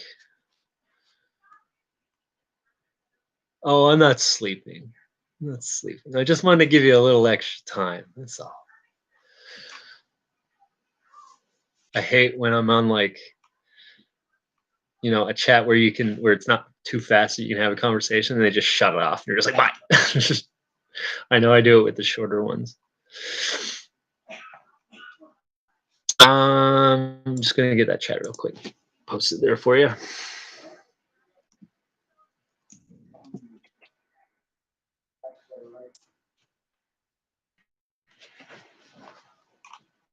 Oh, this poor computer.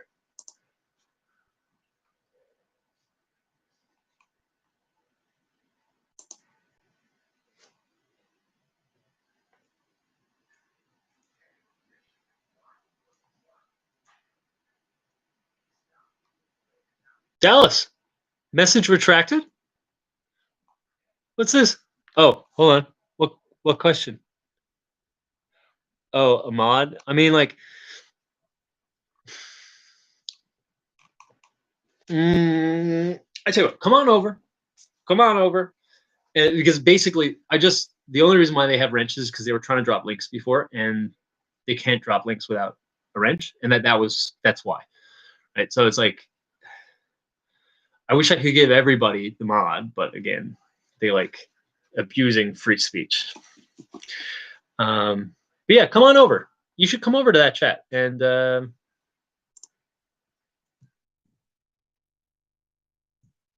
chat.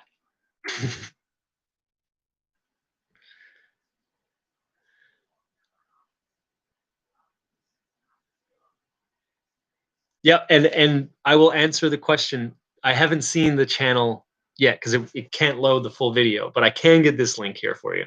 What I'll do, I'll shut this off now, and then I'm gonna go watch that Anna Smith, and I'll let you know. I'll let you know what I think. Yeah.